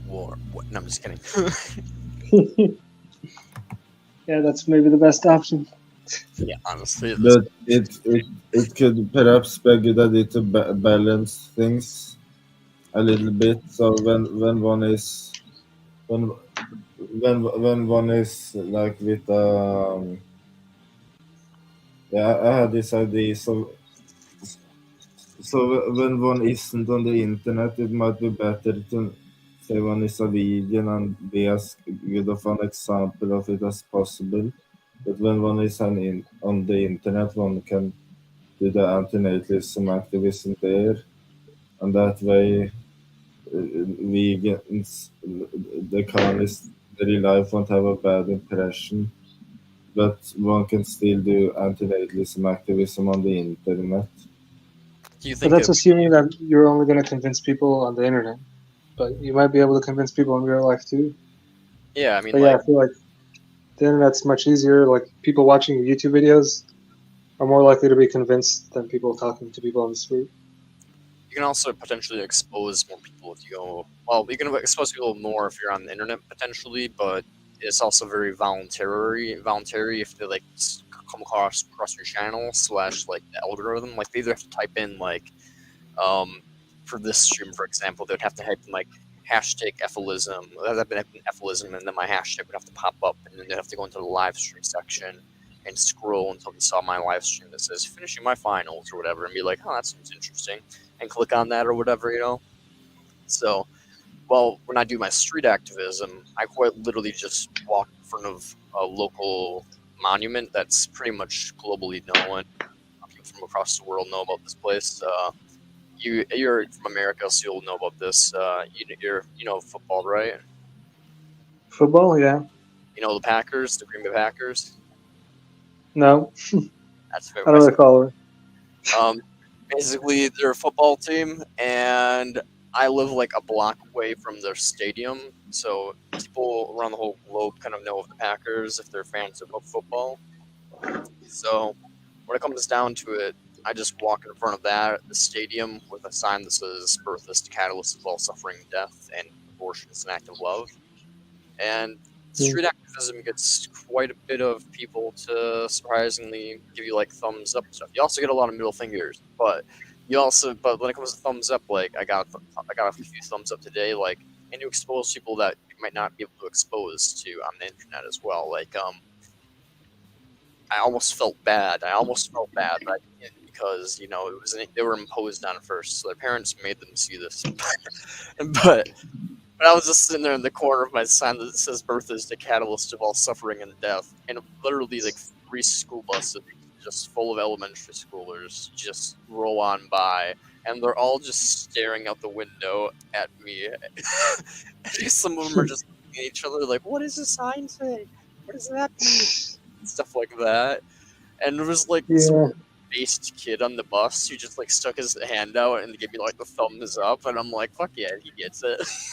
like literally just an elementary schooler, like no joke, because they were going in the direction of either the middle school or the elementary school that's like right near where the Packer Stadium is.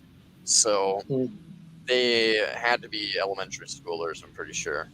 And straight up random elementary schoolers just like, hell yeah, man, births the catalyst of suffering and death. And I'm like, that guy gets it. So, and like a whole bus, like 3 buses worth of kids just would never have been exposed to antinatalism for like potentially years. But because I just happened to be at the corner at the exact same time that they happened to be in that bus, they looked out the window and saw some dude with a sign. Similar like how I was there a couple, like 2 or 3 days ago, and like a mom was walking with their 3 kids, and the little boy just went to me and was like, "Why are you holding a sign?" And I'm just like, "Activism." He's like, "What's that?" And I'm like, "Your mom will explain it to you." And then I just kind of walked off. But it's like, a lot of these people would never even hear about these ideas if you only went and did your stuff on the internet. But if like, you kind of branch out your stuff to like street activism, you can expose like people that like to philosophies that they might never go to online, because the algorithm is not going to promote Ephilism, and unless someone else happens to kind of burst into their life and be like Ephilism, antinatalism, veganism, they're probably not going to get exposed to the ideas. So it's kind of like, where are they going to stumble across it? And it could be online, and it's probably going to be online. But why not go into your back door of your own community and be like a real person with a real sign on the street, and have people be like, "Oh, look at that guy. He's willing to put himself out there," and stuff like that. I think it kind of inspires people, perhaps, a little bit. So the ideal thing would be to euthanize 2 wounded amphibians with 1 stone and just do both at the same time, like Danny Shine does. Just do street activism and record it at the same time. But then again, maybe that could be difficult. Someone would have to be to film it unless you use a GoPro. Yeah, I need to get a GoPro, or like one of those selfie sticks or some shit. That way I can like walk around with my phone. Because right now it's a little comfy to like, my sign's pretty big. It's like, it goes across my whole chest like that, and it's like, yay big. So it's a pretty big sign. So it's kind of like if I were to try to record my phone, it would be like, like arm would be like way out there, like trying to hold on to it, and walking, and then the wind's just like blasting me, and I'm like, so. I'm gonna need to get some equipment if I want to do that, but it's definitely a good idea to kind of double down. Similar to how I'm streaming on Facebook, YouTube, and Twitch at the same time, I may as well be doing activism while and recorded at the same time as well. I just need to get the equipment. I mean, you also get different types of reception when you're doing things in the real world compared to doing it on the internet. Like, it might be more imposing in the real world because you're actually there. Like, people passing by kind of have to see or whatever, compared to on the internet where it's like usually people click on your video and it's like, well, why are you here? You know, you can kind of ask them what they're doing there if they're like complaining to you.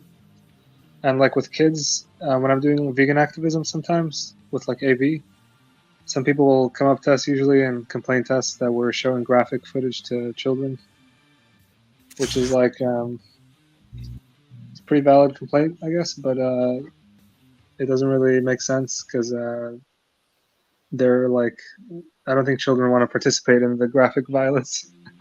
Yeah, like, they don't want to be. Yeah, it's like if one lives in Nazi Germany and one shows.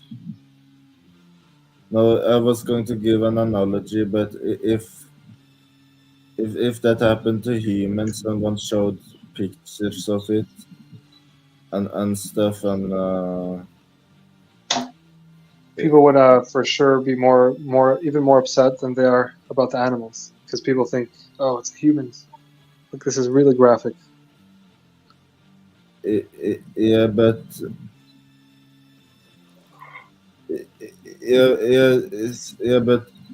I was going to say something, but I'll say another thing instead.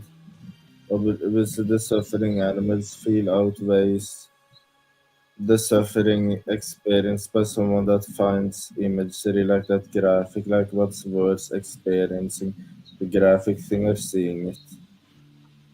Yeah, exactly. Well, if you see, well, one argument could be that if you see it when you're a child, you'll have like some kind of problems or something. But yeah, I think it's mostly. Huh? Yeah, but I doubt it will be worse than the animals' problems. Yeah. It's almost it almost seems worth it to like it's like almost like a necessary exchange. Like I don't know, like I kind of think this because perhaps I'm a little bit of a sadist, masochist, so my opinion might be a little bit invalid. But when it comes down to, I think people need to, in order, not all people, some people just clicks, but a lot of people who are like more normie and or sadistic in nature need to feel like some level of pain themselves in order to like understand the pain of others. So it's like it almost seems to me like perhaps like having someone who's not been desensitized like by growing up and like exposed to like eating meat all the time, and you're just like that's normal. You know, perhaps exposing like a child to the concept of eating meat and the butchering of animals and showing them the brutality. It might fuck up their psychology a little bit. I mean, it's gonna be dark stuff that they're gonna be exposed to. But perhaps it's like a necessary evil for them to understand like the true value of suffering and how it ought to be avoided. Like instilling But that. wouldn't you also just expect it to mess with them that they were participating in it? I mean, like if they didn't, like I didn't see it when I was younger, but I found out later and I was like, damn, like I was participating in that this entire time, like kind of involuntarily because I didn't know that that's what was actually going on behind the scenes. Did it trouble you a lot? Or?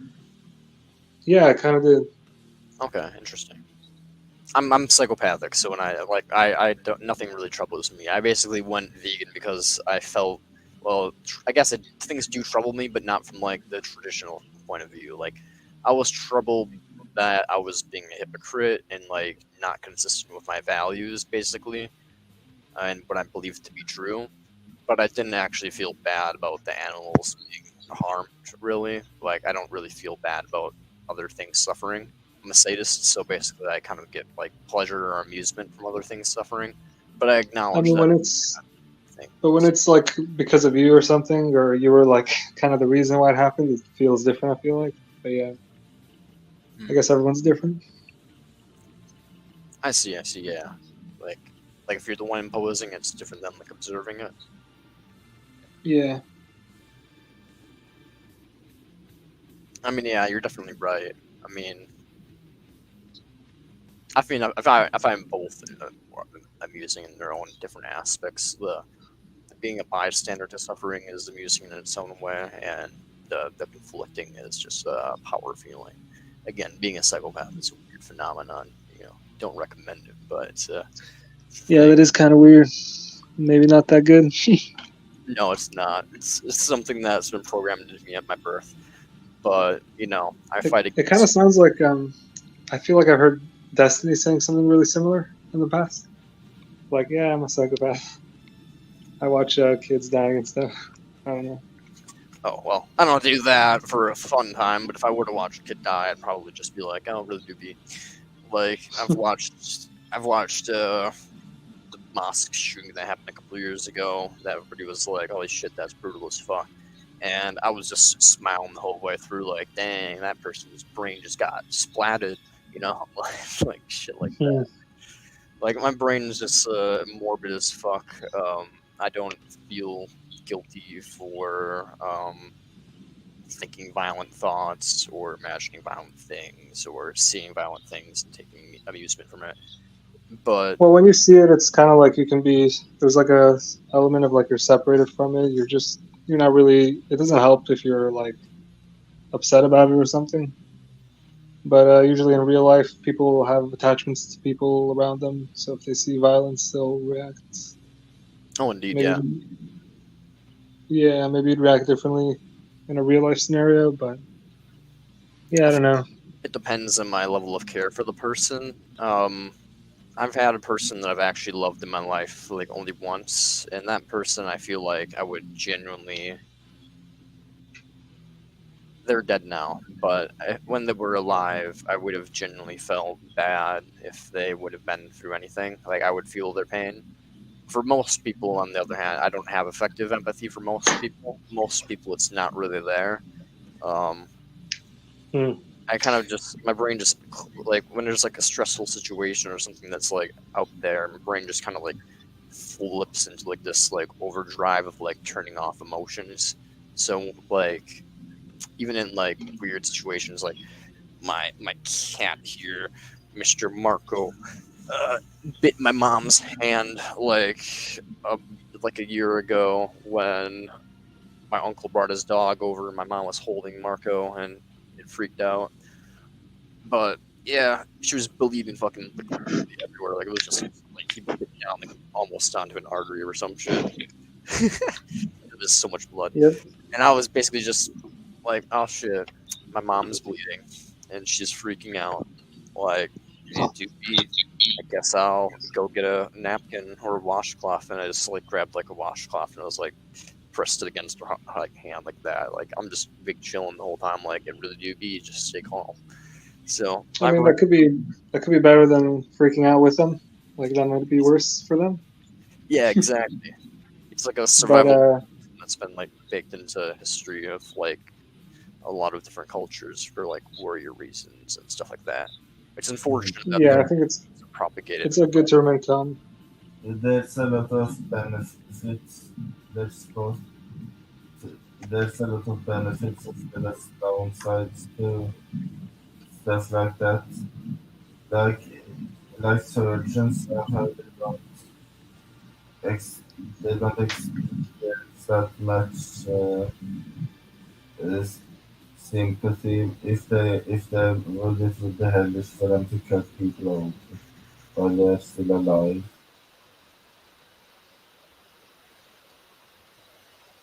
Um, so there's both benefits and downsides of these things, and it can be good that uh, with maybe there are even more benefits that I haven't even thought of not having a hold of or having limited sympathy.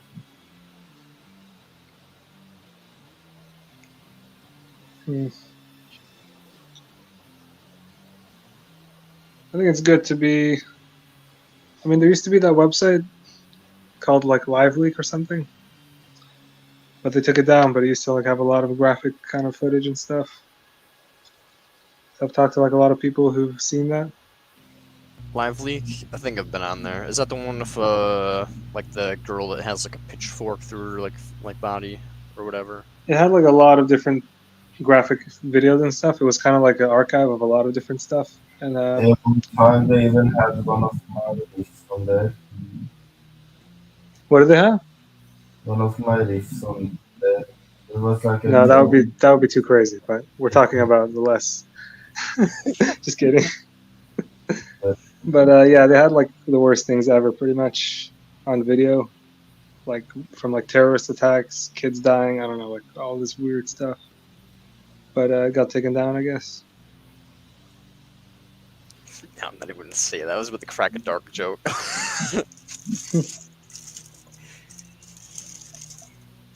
But yeah, Live League, it's understandable why I get taken down. I mean, as I said, like supply and demand stuff.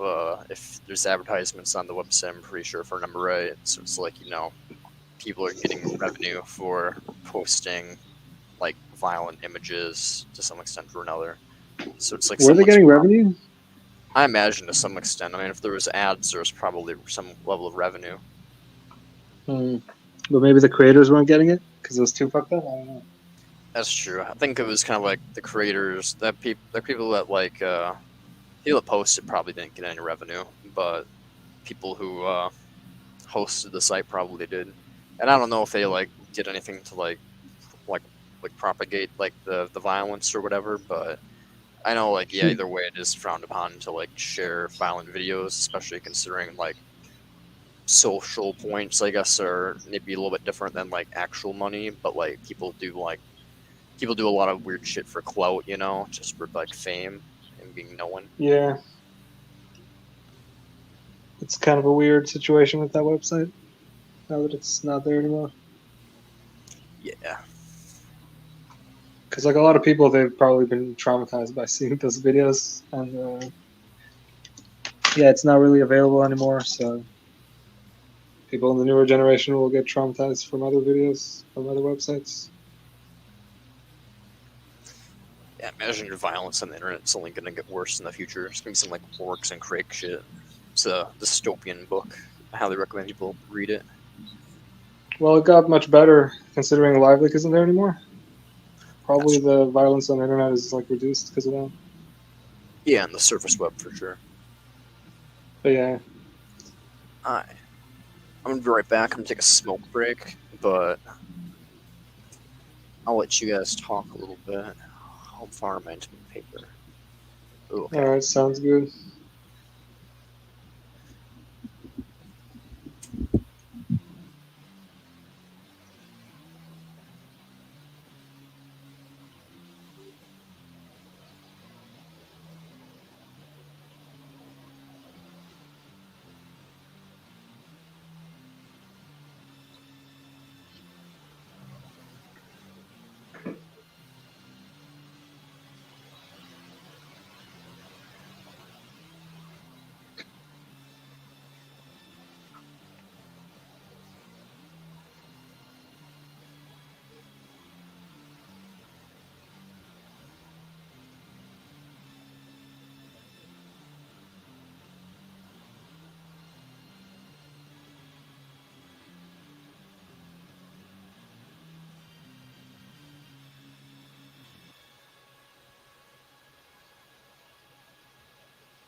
I guess how much longer are you gonna stay here, Sam?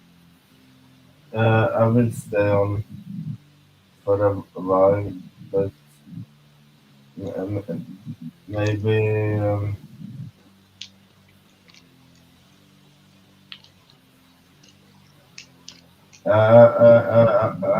decide on how long I want to stay on. I I'll might leave say soon. I haven't decided on the exact how many minutes, but more than 15 minutes. I might leave after like 10 more minutes or something Okay. to go do parkour.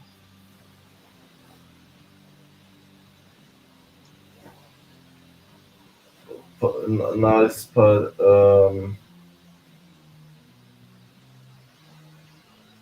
it seems like with other sports, if one like fucks up, then it's no big deal. But with parkour, if one fucks up and makes a mistake, then one gets hurt. Yeah, every time I do a backflip, I have to like make sure I'm focused and stuff. But Couldn't you I have don't know. It's picked, also dangerous to drive a car and stuff. couldn't you have picked an athletic sport? Couldn't you have picked golf and volleyball? What do you say? I was just kidding, but I said, couldn't you have picked volleyball? I still go to sport. Can I play volleyball as well No, I mean, I said, couldn't you have picked volleyball instead of free instead of running? parkour? Yeah. Volleyball is not as interesting. Yeah, I was kidding. It's not as impressive, I guess. But yeah, I don't know. Parkour. It's like it's just gymnastics for like maybe more for guys who want to do gymnastics on the cement and girls. That But sounds like it is the guy thing. That's the gymnastic on the cement. sorry, that was what? Oh yeah, I was being sarcastic. I was saying that sounds like a really good idea. Let's do gymnastic on the cement. What could go wrong? Yeah. Well, if you're practicing just for that, then probably not too much can go wrong. But I don't really do too much on cement, like especially since I got injured. I haven't Yeah. really done almost anything on cement. What's like the injury rate for the people that do parkour? I know a lot of people have told me like, I can't do parkour anymore. I've injured myself a certain amount, and I don't know if I'm ever going to be able to do it again. But some of those people, they end up coming back to it, still able to do some stuff later on. But yeah, there's some injuries in the sport. Like a lot of people in the sport have like it's like a fail video or something where they have a pretty big injury. And I guess I also have one now. But you can recover from injuries, so yeah.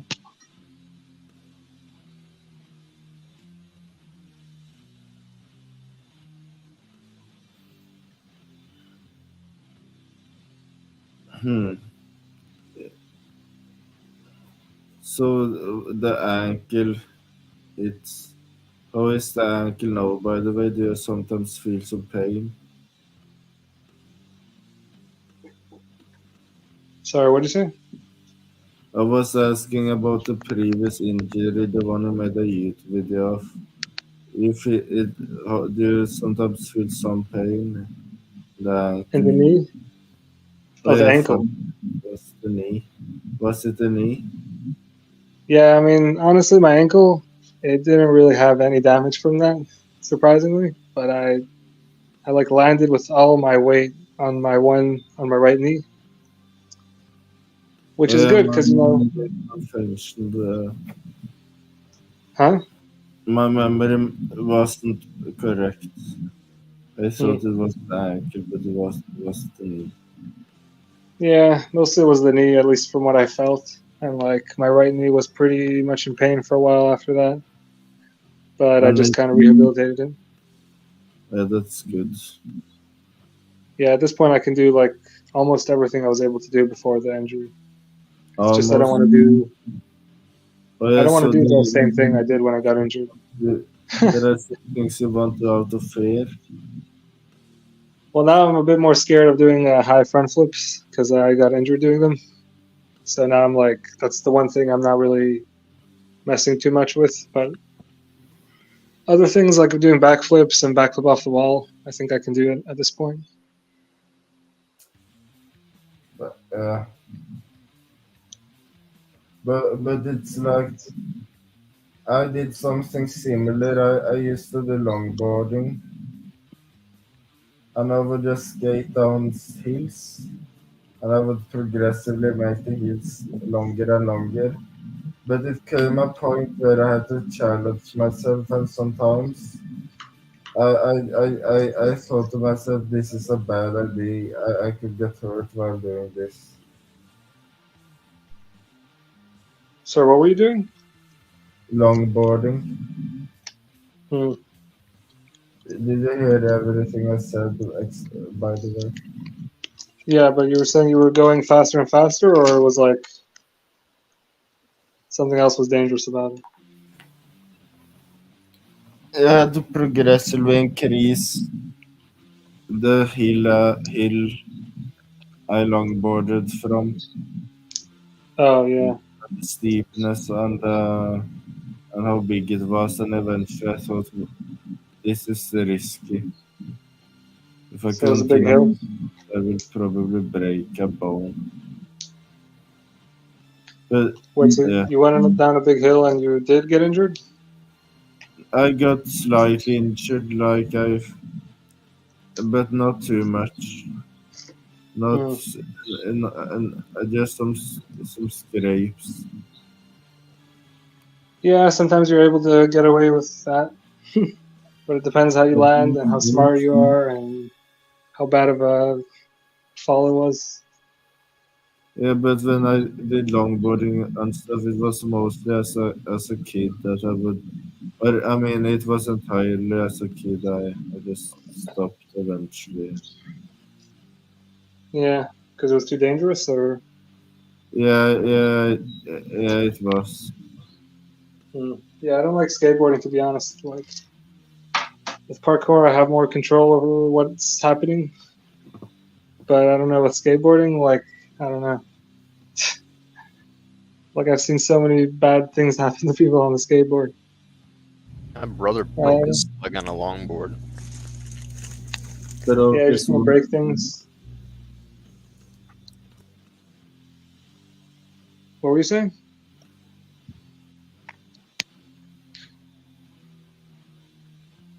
Seb, were you saying something? Oh yeah, I didn't hear what you said. Something about your brother broke something. Oh yeah, my brother was he had we longboard. I don't skateboard or anything, but skateboarding is more dangerous than longboarding. And yeah, my brother broke his leg longboarding. I mean, to be fair, it was not fully his fault. One of his asshole friends kind of kicked his board out from underneath his feet, But but that's still, yeah. My brother doesn't have the best of friends. So That the sucks. shin bone, Oh, what was that? was it the shin bone? I don't even know. It was just like whatever bone is like down here. He just basically just snapped that. Yeah, it seems like the shin bone. Before the is an injury like that could lead to Yo, amputation, Colin. I believe.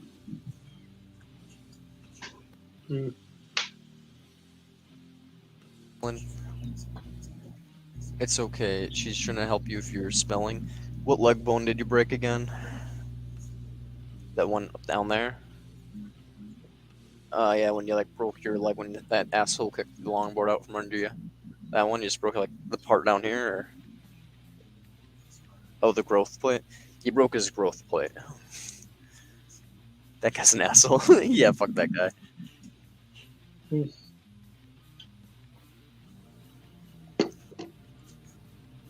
Yeah, when I longboarded, there was some guy holding his. I was going down this hill, going about maybe and there was this guy holding up his leg, holding his leg where I was going to goof around. I didn't like that.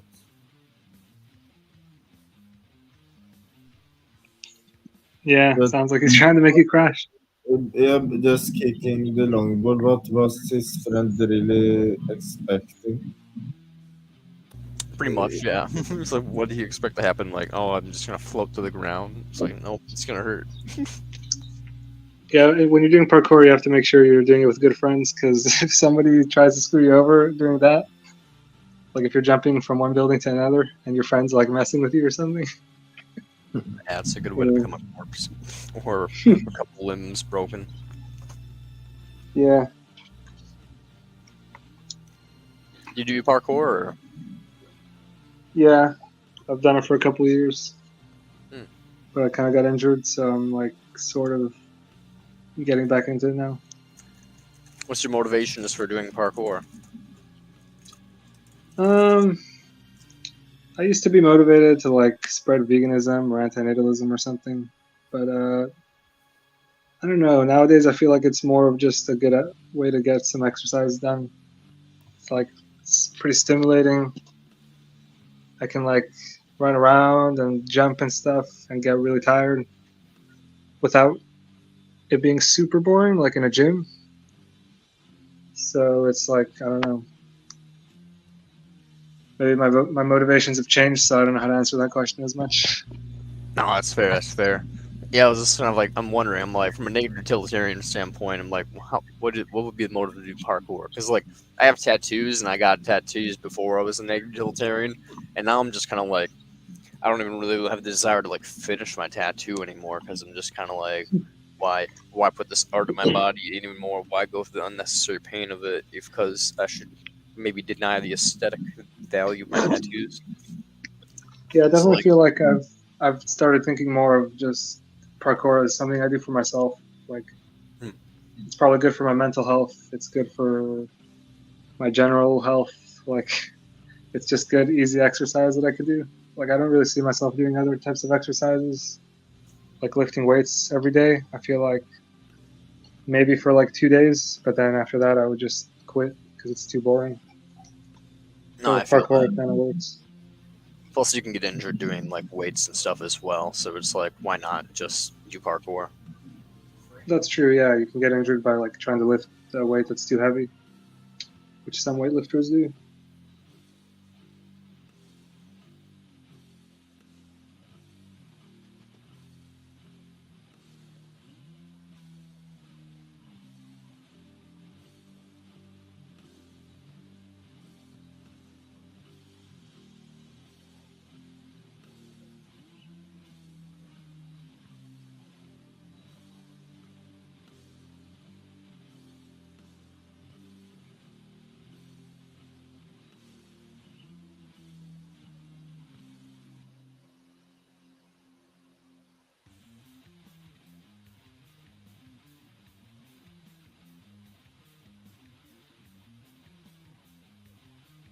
So the point I was going to make so hard about you doing parkour is like it's sort of like an extreme, like an export in a way. I guess it could. Yes, yeah, it is one. Like Well, not in the skateboarding. gym, because in the gym there's like really good mattresses to the point that depending on what you're trying, it could be more or less dangerous. But usually, if you're in the gym, just training, you can make it like not too dangerous for yourself, But and then why you're would setting yourself up. in the gym? It's the wouldn't it be the most risk-free thing ever? It's, or I guess you also hurt yourself in a gym, didn't you? Wait, say it again. Yeah, I did hurt Didn't myself. you hurt yourself in the gym? Yeah, I did hurt myself in the gym. Oh yeah, but it seems like it's better to, unless one needs some kind of adrenaline rush by doing it outside the gym. It's better to do it in the gym. I mean, depends because it could be just as dangerous in the gym if you just don't use any mattresses. that's kind of what I did. Like I didn't use any mattresses, so. Oh yeah, so what was the point of being in the gym if you're not going to use the mattresses? Well, what I should have done was like practice with the mattresses first that day, but I guess that day I was trying to go super fast, so I didn't even do that. I just practiced. Like I basically just practiced it on the regular floor first, and that's kind of probably why I got injured. Yeah. It wasn't to seek out an adrenaline rush. It was just out of convenience. I mean, that day I was also with my friend, and he was gonna take a video and stuff. So he was like, and I thought I could pull it off. Like I just probably had too much confidence in myself. But looking back at it, I think like I should have tested it out that day because it was the first time I did it that day. Which you should try to do it on a mattress first if it's your first time of the day. Yeah.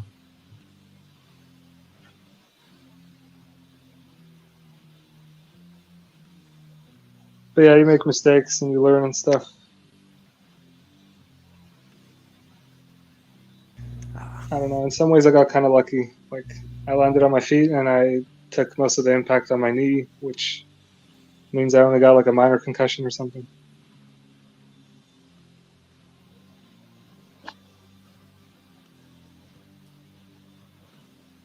Yeah,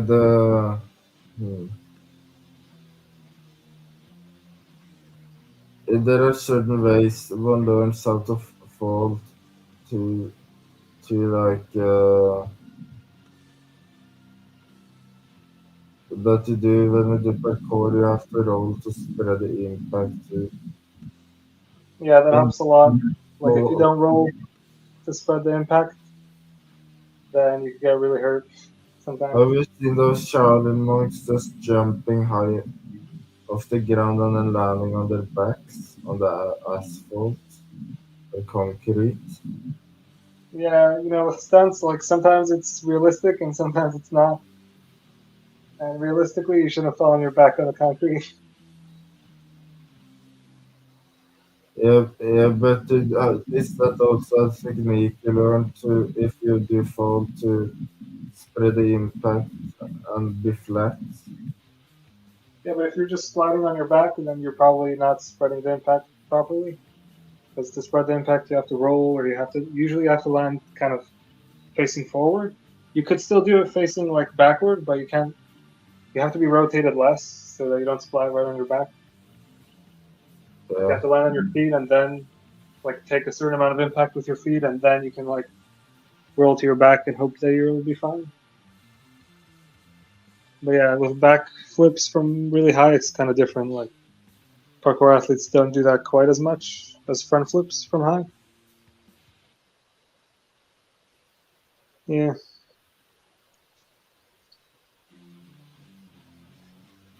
Would it help if you sometimes use like, are there any things you could use to like things to protect your body you could use?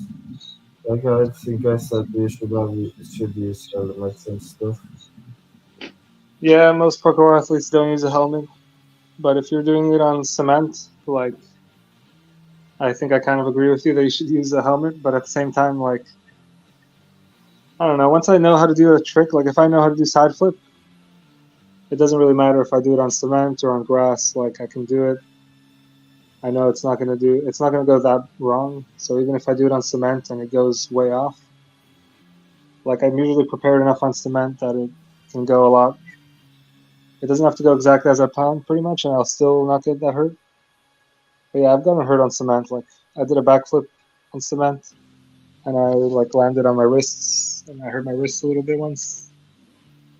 So maybe you shouldn't do things on cement if you don't have to, I guess.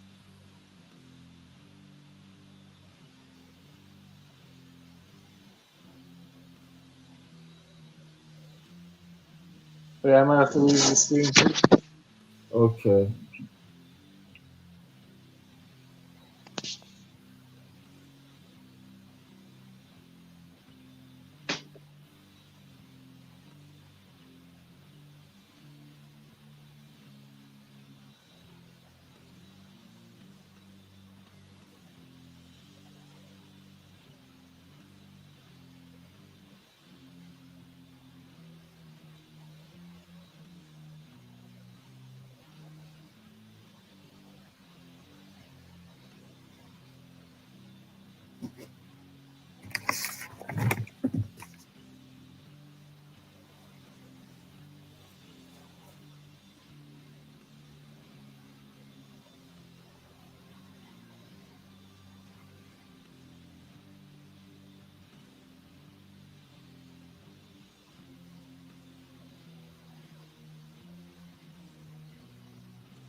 Holy fuck! I don't know if you guys could hear the conversation I was having, but We were muted the entire time. okay, good. Yeah, I think we're muted.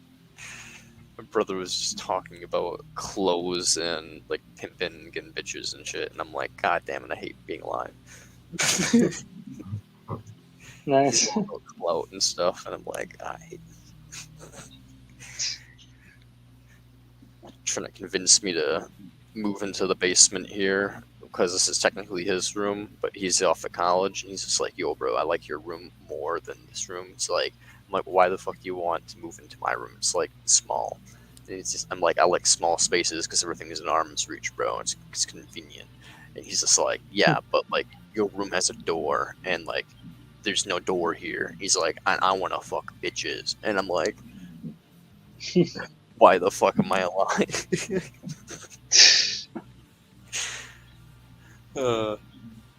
This Yeah, family. I guess if he finds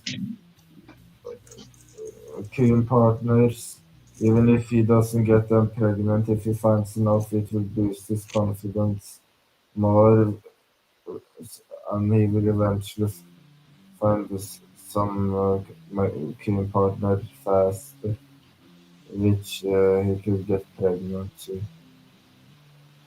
Yeah, I've already tried to convince everybody in the family. Well, my dad has vasectomy, but I mean, this doesn't really matter. I've tried to convince them I'm right. My mom thinks antinatalism is probably correct, but not promortalism and not ethylism. My brother, on the other hand, he's just a complete egoist. He's basically a nihilist. He doesn't think anything matters. He's just kind of like he basically. My problem with nihilists is one of my big problems with them is that they're nihilists because they aren't completely fucked up like I am. Basically, if they were as fucked up as me and had fucked up desires like some like machete Michael Myers stuff, like then they would be like, huh, maybe things do matter in the world, and there are things we ought to do and ought not to do. But these people are just like, I want to steal from the poor, and I can legally get away with this because capitalism. Nothing matters. So,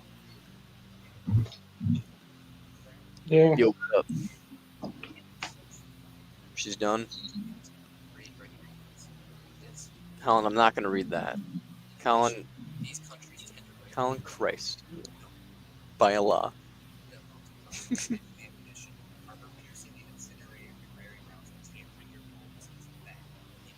Sure.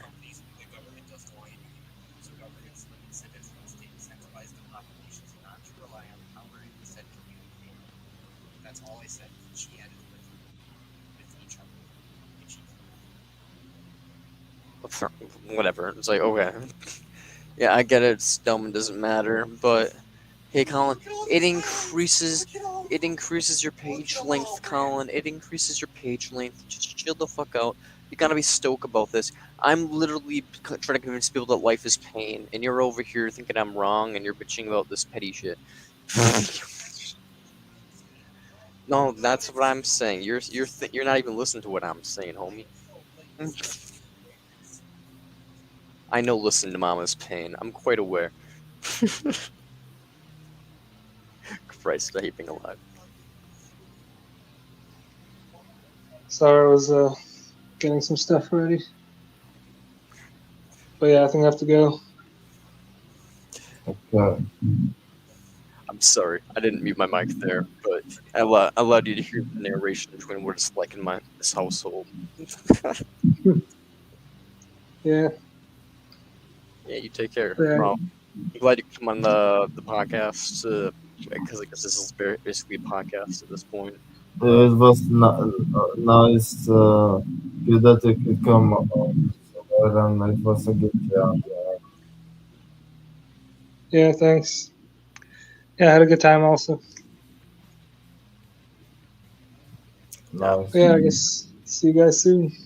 Yeah, see you soon. Welcome back on anytime you want, and take care. Have a good night. All right, you too. Ciao. Praise be.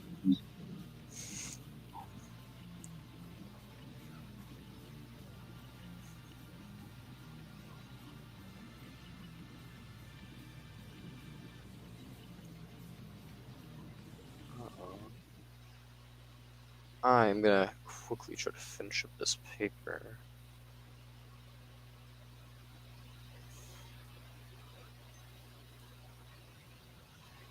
You can feel free to talk to me while I'm doing that if you want to. I'll try to respond. I might just be a little distracted and like aloof. So you're good at multitasking then? Statistically speaking, no one's good at multitasking, and I basically am horrible at it. But I'm good enough because I have 2.5 hours to write literally like a quarter of a page, well, like a half of a page. So it's like I can manage, to multitask in the sense where it's like I can do streaming and typing.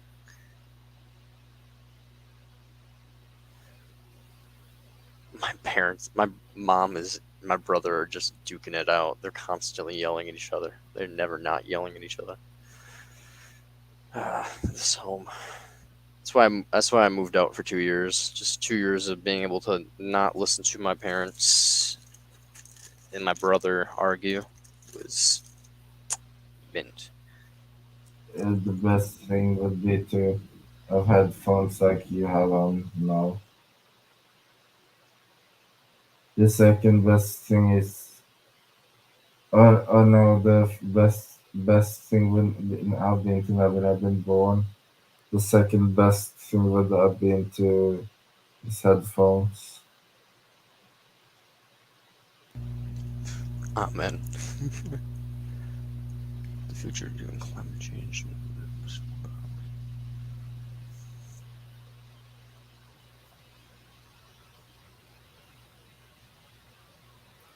I miss do not watch a stream. Oh, it's The today. no, the last time I had it on Sunday. I was on for a bit, but I was playing Do Not Starve together with a friend. Yeah, I had D&D going on, and right once D&D was done, I looked at it, and then it was like, "Oh, do not watch was streamed 1 hour ago." And I was like, "Shit, I missed it." So it started basically exactly when Dungeons and Dragons started, and it ended like an hour before Dungeons and Dragons ended. So we basically were playing for a good chunk, and then yeah, unfortunately,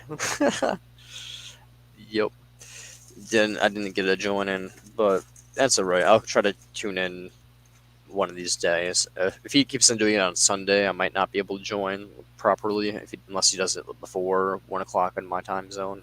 But it is what it is.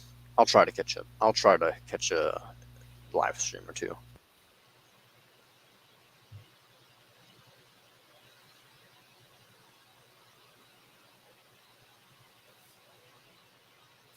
So I could tell you how I found the channel. Maybe I did, I'm not sure. But for some reason I wanted to know how many antenatal streams there was. I think that's how I found it, so I just typed in antenatalism and I searched live. Not for any intentions of joining any, but uh, and then I found like your channel. But Oh, you already told. But I was, yeah. I think that's what happened. you found my channel by just typing in live with antinatalism? Yeah, and then live. Oh, Not in the search bar, but antinatalism, and then adjusting search so the only live stuff pops up. I oh, think that's awesome. better. Are there a bunch of other streams or no? I only saw your. Hmm. You are one. You are like the only one who is live most of the time. That's fair. That's fair. I have a lot There of was free time. another one I saw when I typed it in again. Hmm. You have a lot of free time, and I don't really have much better else to do. It's like, I like to play video games and stuff, so it's like, why not record myself playing video games while I live stream and stuff like that, So, There is this philosophy with 100,000 people on the subreddit or more than that, and even more than 100,000 people follow pages for Facebook groups, stuff like that. And then I go to type in antinatalism and just to search for honesty is live, and it's a view out of hundreds of thousands of people.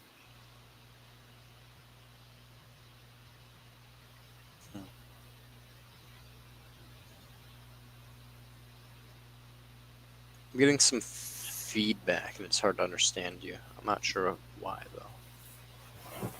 You're in front of a fan, perhaps? No. Oh, there we go. It's a lot better now. Oh yeah, but what I was saying is that there on the subreddit there's hundreds of and thousands of people that is following the main antinatalism subreddit. There is Facebook pages and groups where hundreds and thousands of people follow it, and then I go to type in antinatalism and I adjust the search so I only see what's live, and it's only maybe that's something to one can be p- proud of. Like out of all these people, you were like the only you are one of the few does live stuff out of all the antinatalists.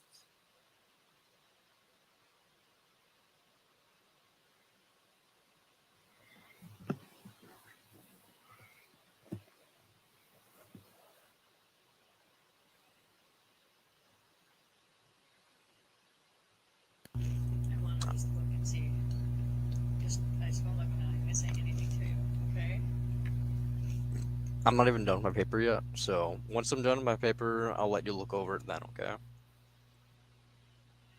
Sure. Once I turn it in. Once I turn in my paper, then I will let you look at it. Cool.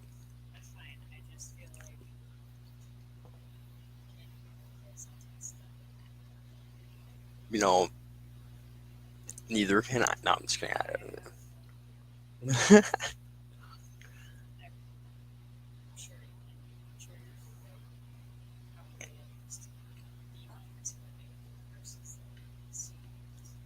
Hey man, C minus is still passing.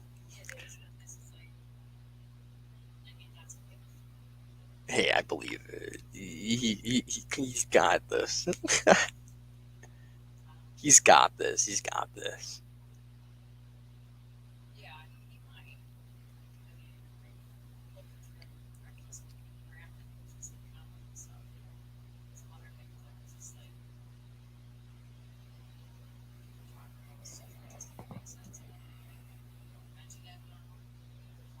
Yeah.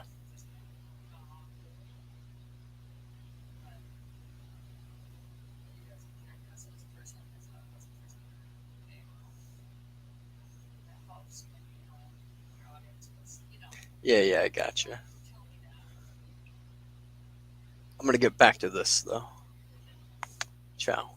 Take care.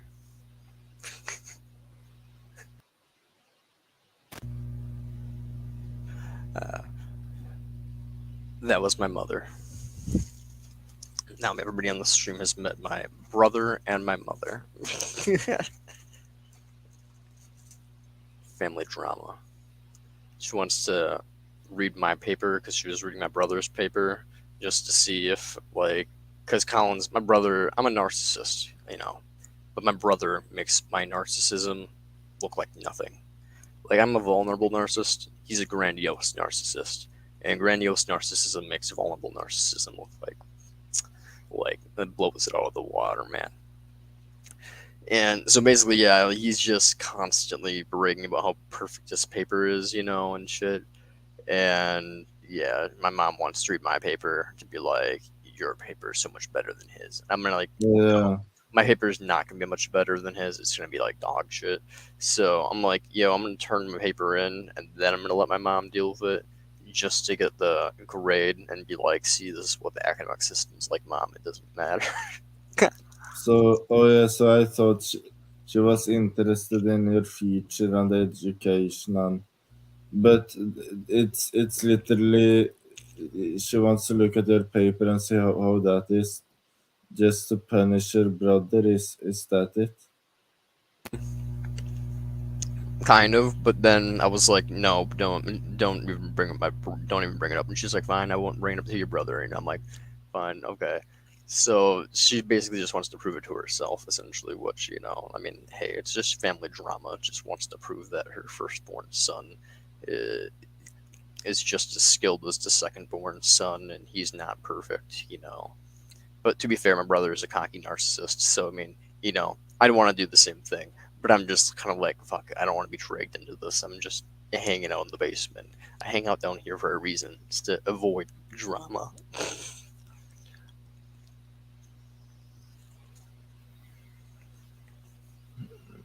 Yeah, it's. But did you hear what I said before? That out of the hundreds of thousands of antinatalists, you were the only one having a stream at that particular moment. Yeah, you would think it'd be like more people watching, honestly. But then again, I don't even know how to put in the hashtags. I mean, But maybe one must take into account how many non-antinatalists joins these groups and places on the internet.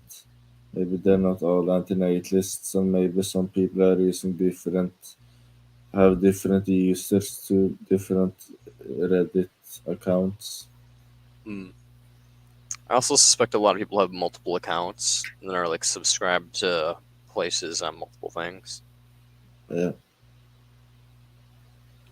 But I think our numbers are pretty big either way. We might, even if it's like even if half of our numbers are people that aren't actually antinatalists and are just people observing, or double counts. I still think our numbers are quite large.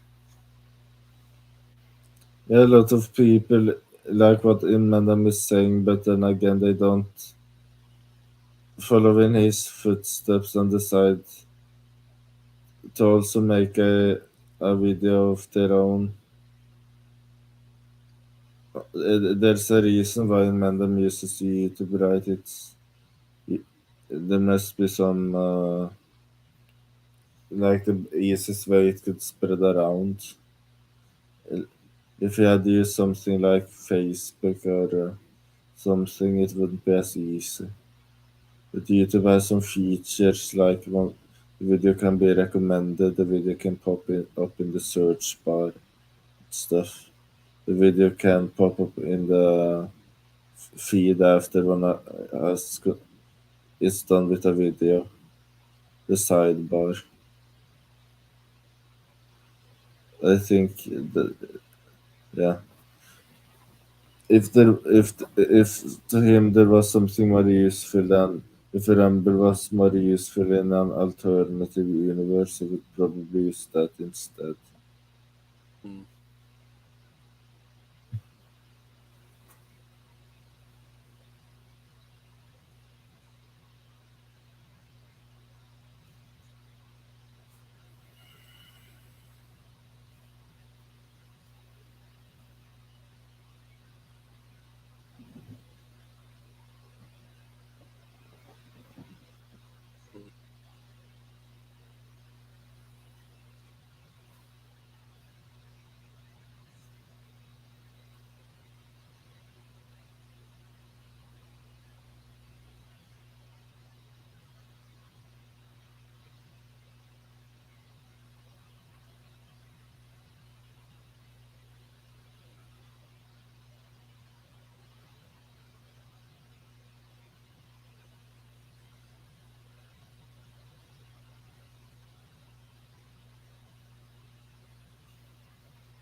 I think I'll go to sleep.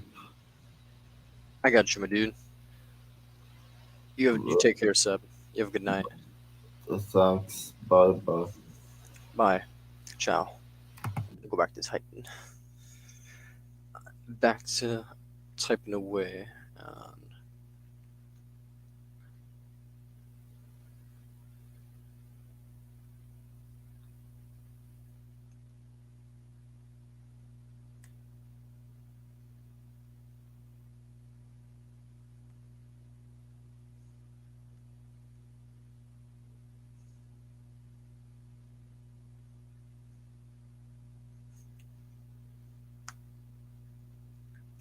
Welp. I'm gonna go and type back to typing, and almost done with my paper. So then I'll be able to interact with chat more. But until then, back to typing.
The final has been completed.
Oh my god.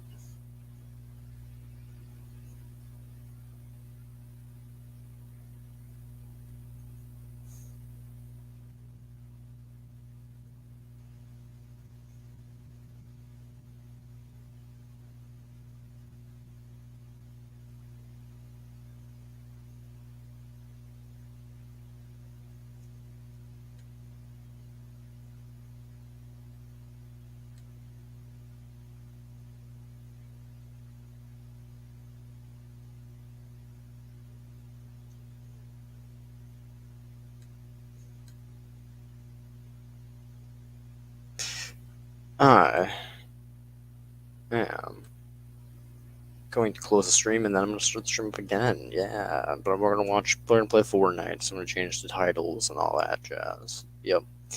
I'm going to let my mom read my fucking paper because it'll make her happy, I guess. I don't fucking know.